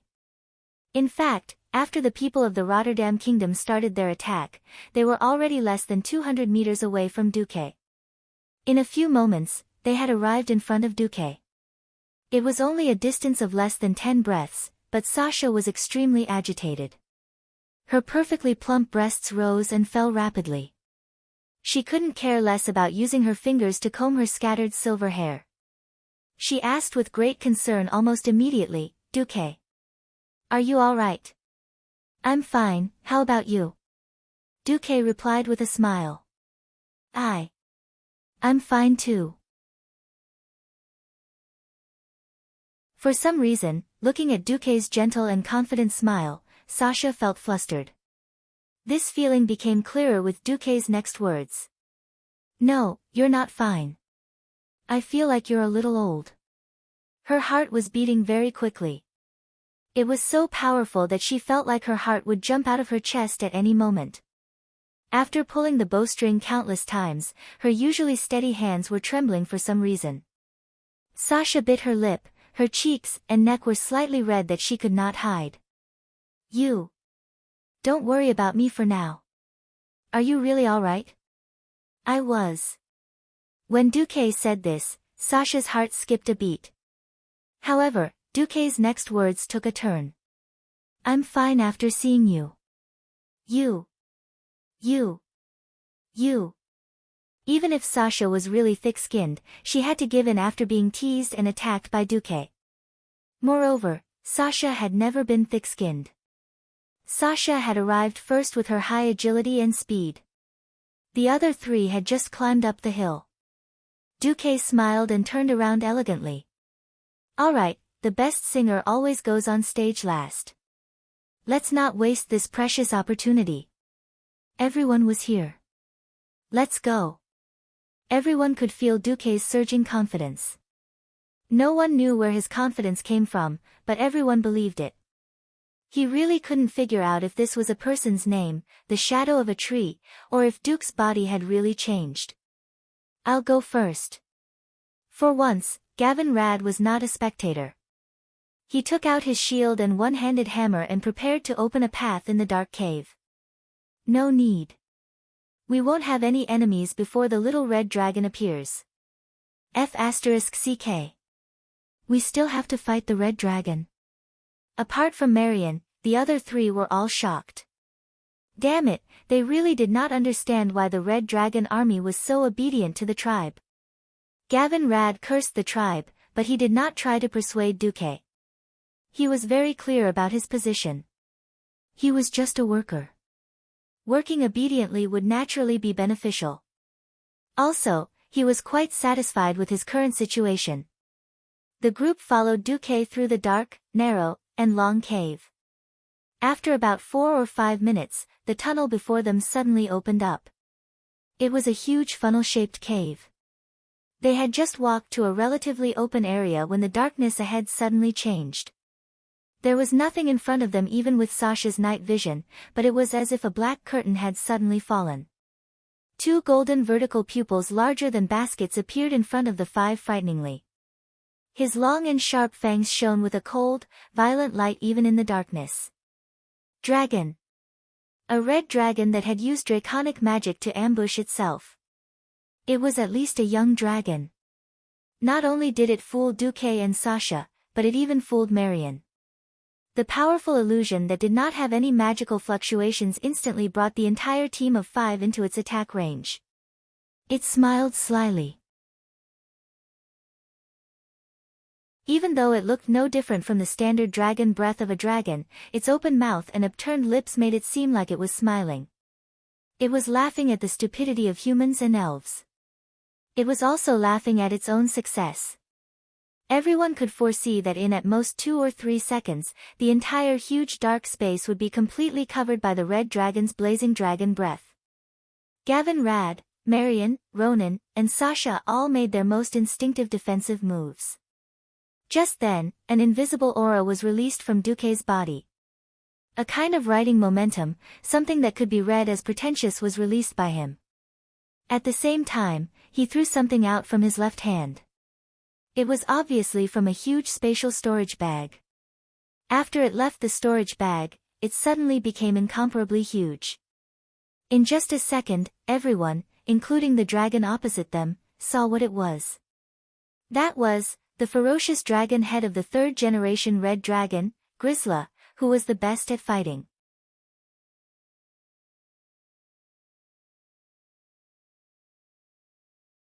Chapter 509.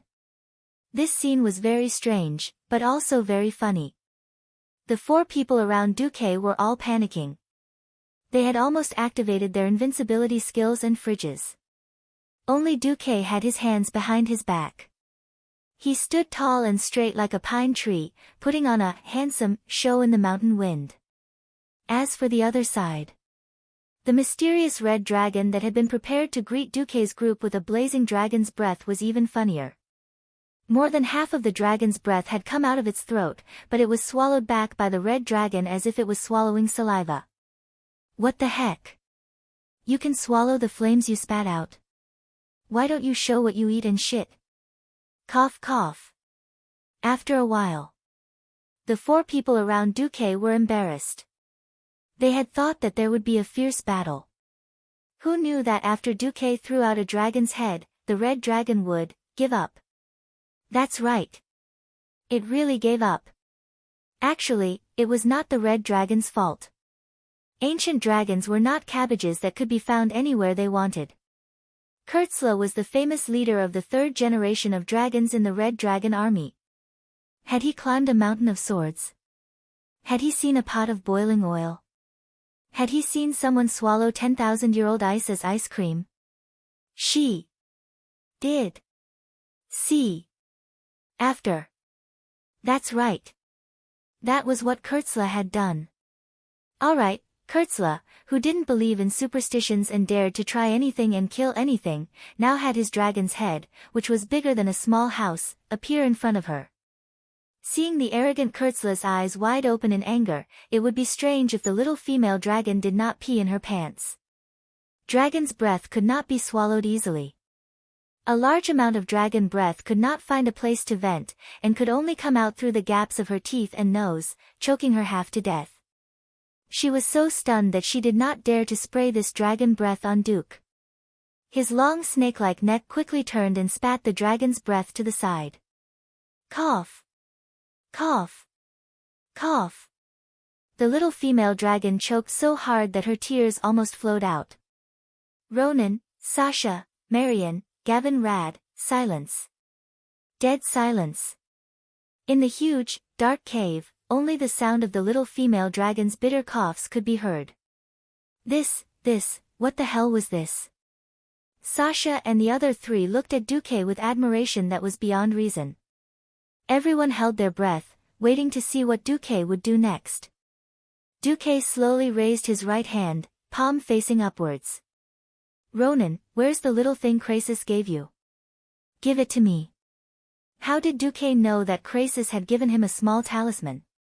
However, he did not hesitate. Duque was the leader of the team.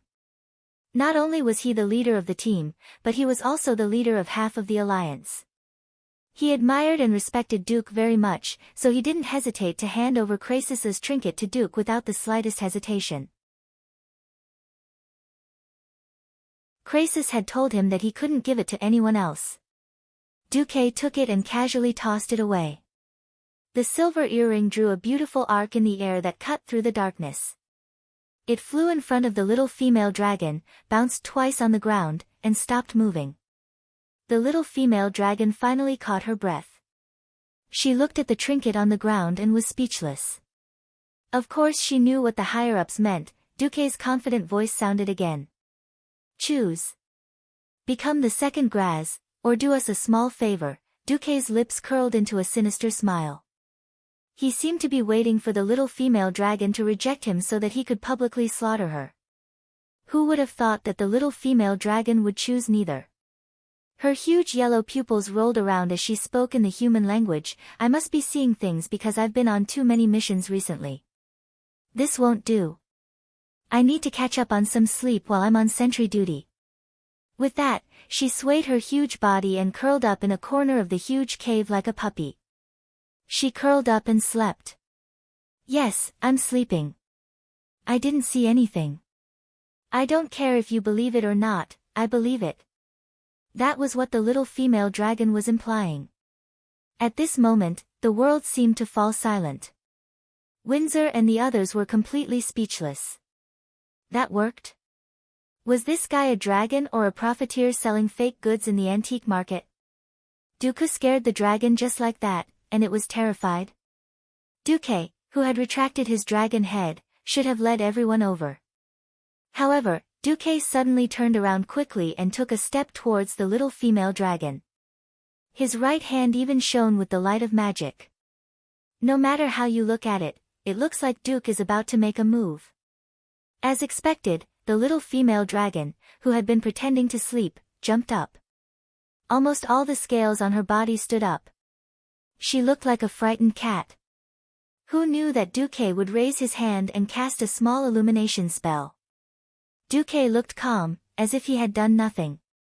No, I just wanted to ask. Do you know where your queen is trapped? Which path is closer? The little female dragon was aggrieved.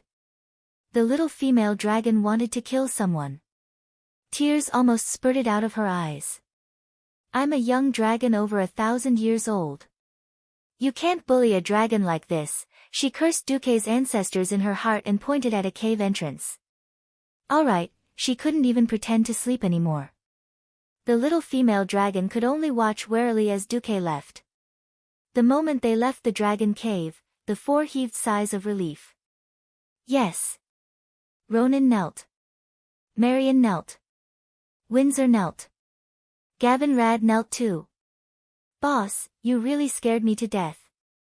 I was ready to fight a dragon. Gavin Rad looked like he was wiping sweat, but there wasn't a drop on his forehead. Duque shrugged. You can't. We've all seen this dragon. When we killed the first dragon, she was the one that patrolled over. She didn't have the courage to fight then, and she definitely won't now. Windsor was convinced by Duque's words. Alright, where do we go now? Go down. The others didn't know where to go, but Deathwing did. This guy was extremely annoyed as he muttered silently, directly crossing space and entering Duke's mental isolation layer. It wasn't an exaggeration to say that even if Duque closed his eyes, he wouldn't get lost. Suddenly, Duque sighed. He took out a handful of magic crystals from his storage bag and handed them to Ronan. Sir, this is too valuable. Ronan didn't know what to do. First, I need your fighting power. Second, isn't this a good chance to improve your spellcasting? Kill all the beastmen you see later. Duque was right. Orgrim couldn't let the Horde's trump card be destroyed by the Alliance just like that. In fact, after leaving the Dragon Cave, Duque's group started encountering large numbers of beastmen guards. Whoosh! Whoosh! Whoosh! The four of them were dumbfounded as they looked at Duke, who was strolling leisurely in front of the orc guards that kept surging out, as if they had seen a ghost.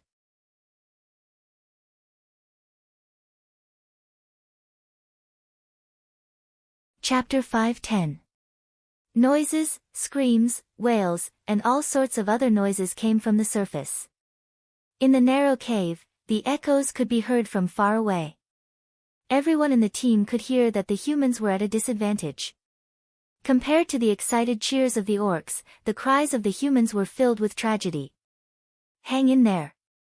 Fight as hard as you can. Was this what people who had the upper hand would say? The pessimistic aura coming from the vent above their heads became a different scene when it came to the people in front of them. Duque walked quickly, and a wave of cold air with a radius of more than 30 meters moved along with Duque's movements. The 4 people walking inside did not feel anything, but once the orcs touched it, there would be a crisp and beautiful sound of ice freezing. Without even looking, the hand of magic floating around Duque would shoot an ice spear at his face. In the frozen state, the attack power of the ice spear was extremely exaggerated. The huge mana produced by the magic chain reaction was like adding fuel to the fire, enough to turn most of the orcs into corpses in an instant. Even killing pigs and dogs was not as easy as Duque. Above their heads, the elites of the Rotterdam kingdom were utterly defeated. The portal had collapsed, and the remaining humans had to fight their way to the narrower side roads, relying on the terrain to resist. They were like blind flies in the complicated tunnels of the grim battle fortress. It could be imagined that there would only be a small number of lucky people who would be able to kill their way out and escape in the end. In the underground tunnel, Duque was chasing the tribe like rabbits. This was quite ironic.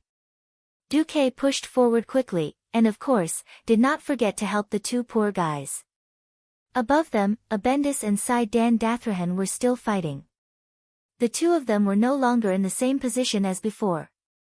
Even if they did not want to admit it, they had to admit that the Rotterdam raid was over. Just this loss alone was enough to make King Terina sleepless for many months. While Orgrim was leading the chieftains on a killing spree, Dan activated her invincibility and used the holy light from Wrath to force away the 2 chieftains who were fighting her, and rushed to Abendis' side.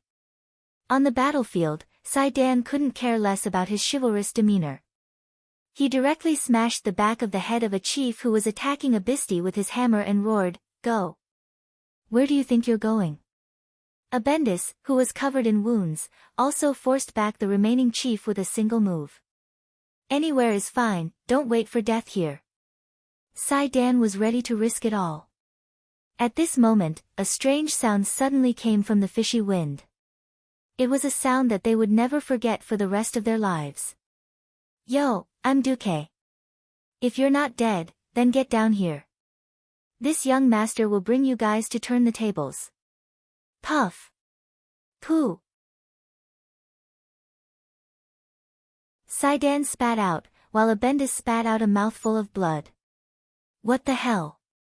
Why did Duque suddenly jump out of a rock and appear at the most critical point while we were fighting for our lives here? Dan and Abendis looked at each other. Abendis was still a little suspicious. "Isn't Marcus dead?" Duque's voice came from the wind again. "F***CK, if you don't get down here, I'll kill you first." There wasn't a commanding tone, nor was there the usual polite atmosphere in the command center. There was only a ruffian aura that Abendis had never heard before. Dan shrugged. "I'll bet a copper that it's him." "I'm not betting with you." General Abendis bared his teeth and waved his hand, summoning the dozen or so Alliance elites nearby. With a loud shout, he killed his way through a small path. Duque stepped on the red blood and stood in front of a huge iron gate. Beside him were naturally the 4-man team and a ground full of beastman corpses. Even with beastman's height, they would feel small and powerless in front of such a huge iron gate that was more than 40 meters tall. "The Red Dragon Queen is in here?" Sasha asked softly. Duque nodded. "Yes, but this is where the test begins." Actually, there had been a test just now, but Duque had scared the little female dragon so much that she pissed her pants, so he passed. Glancing at the notification in his vision, Duque said, "Marion, come in with me. The 3 of you, try your best to defend this place while we go in to deal with the Guardians. If there are too many chiefs, retreat to the Iron Gate." Duque pointed at the iron gate beside the iron gate. A paladin, a ranger, and a half-baked wizard. This strange combination of defending this huge tunnel didn't seem reliable at all. No one objected because this was Duque's decision, and it was a reasonable one. The Guardians of Demon's Soul weren't just anyone. They were worthy of being the 2 strongest fighters, Duque and Marion. And they had to defend this place to the death. Gavin Rad checked his equipment again. He first carried the shield on his back and hung the one-handed hammer on his waist. Then, he took out a huge two-handed hammer from his inventory and tied the handle of the hammer to the handle. Sasha jumped onto a protruding rock beside the iron gate. Because the rock was high on the outside and low on the inside, Sasha treated it as an archery tower. She took out 3 quivers of arrows and fixed them on the wall. Ronan gritted his teeth and started absorbing the magic crystals he got from Duque like crazy. Just then, a commotion came from the cave entrance. The battered Saidan Dathrahan and General Abendis had finally arrived with 6 or 7 knights. However, the ones chasing after them were the chieftains of the strongest first-line clans, led by Chieftain Orgrim of the Horde. Seeing that Saidan and Abendis had managed to get here, Duque smiled. He shouted at the paladin who was being chased like a dog, "Help me defend for 20 minutes."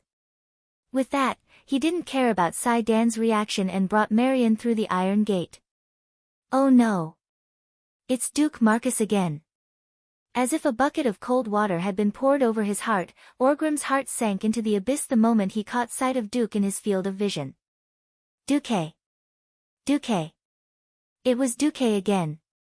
Every time the tribe was about to win, Duque would always come out and mess things up. Again and again. Again and again, he was kicked from the clouds of victory that was within his reach to hell. Orgrim couldn't take it anymore. Du-ku! A thunderous roar came from the sky, shaking the entire tunnel. Countless pieces of sand and stones fell from the top of the cave, making it seem as if the earth was shaking and the mountains were shaking. You're tuning in to the Blissful Bookshelf YouTube channel. We're so grateful for your support, and don't forget to subscribe to join us on this incredible journey through captivating stories. Your generosity through donations truly makes a world of difference, as it's the primary source of revenue that allows me to expand and enhance this channel for you. Thank you from the bottom of my heart for being a part of this adventure.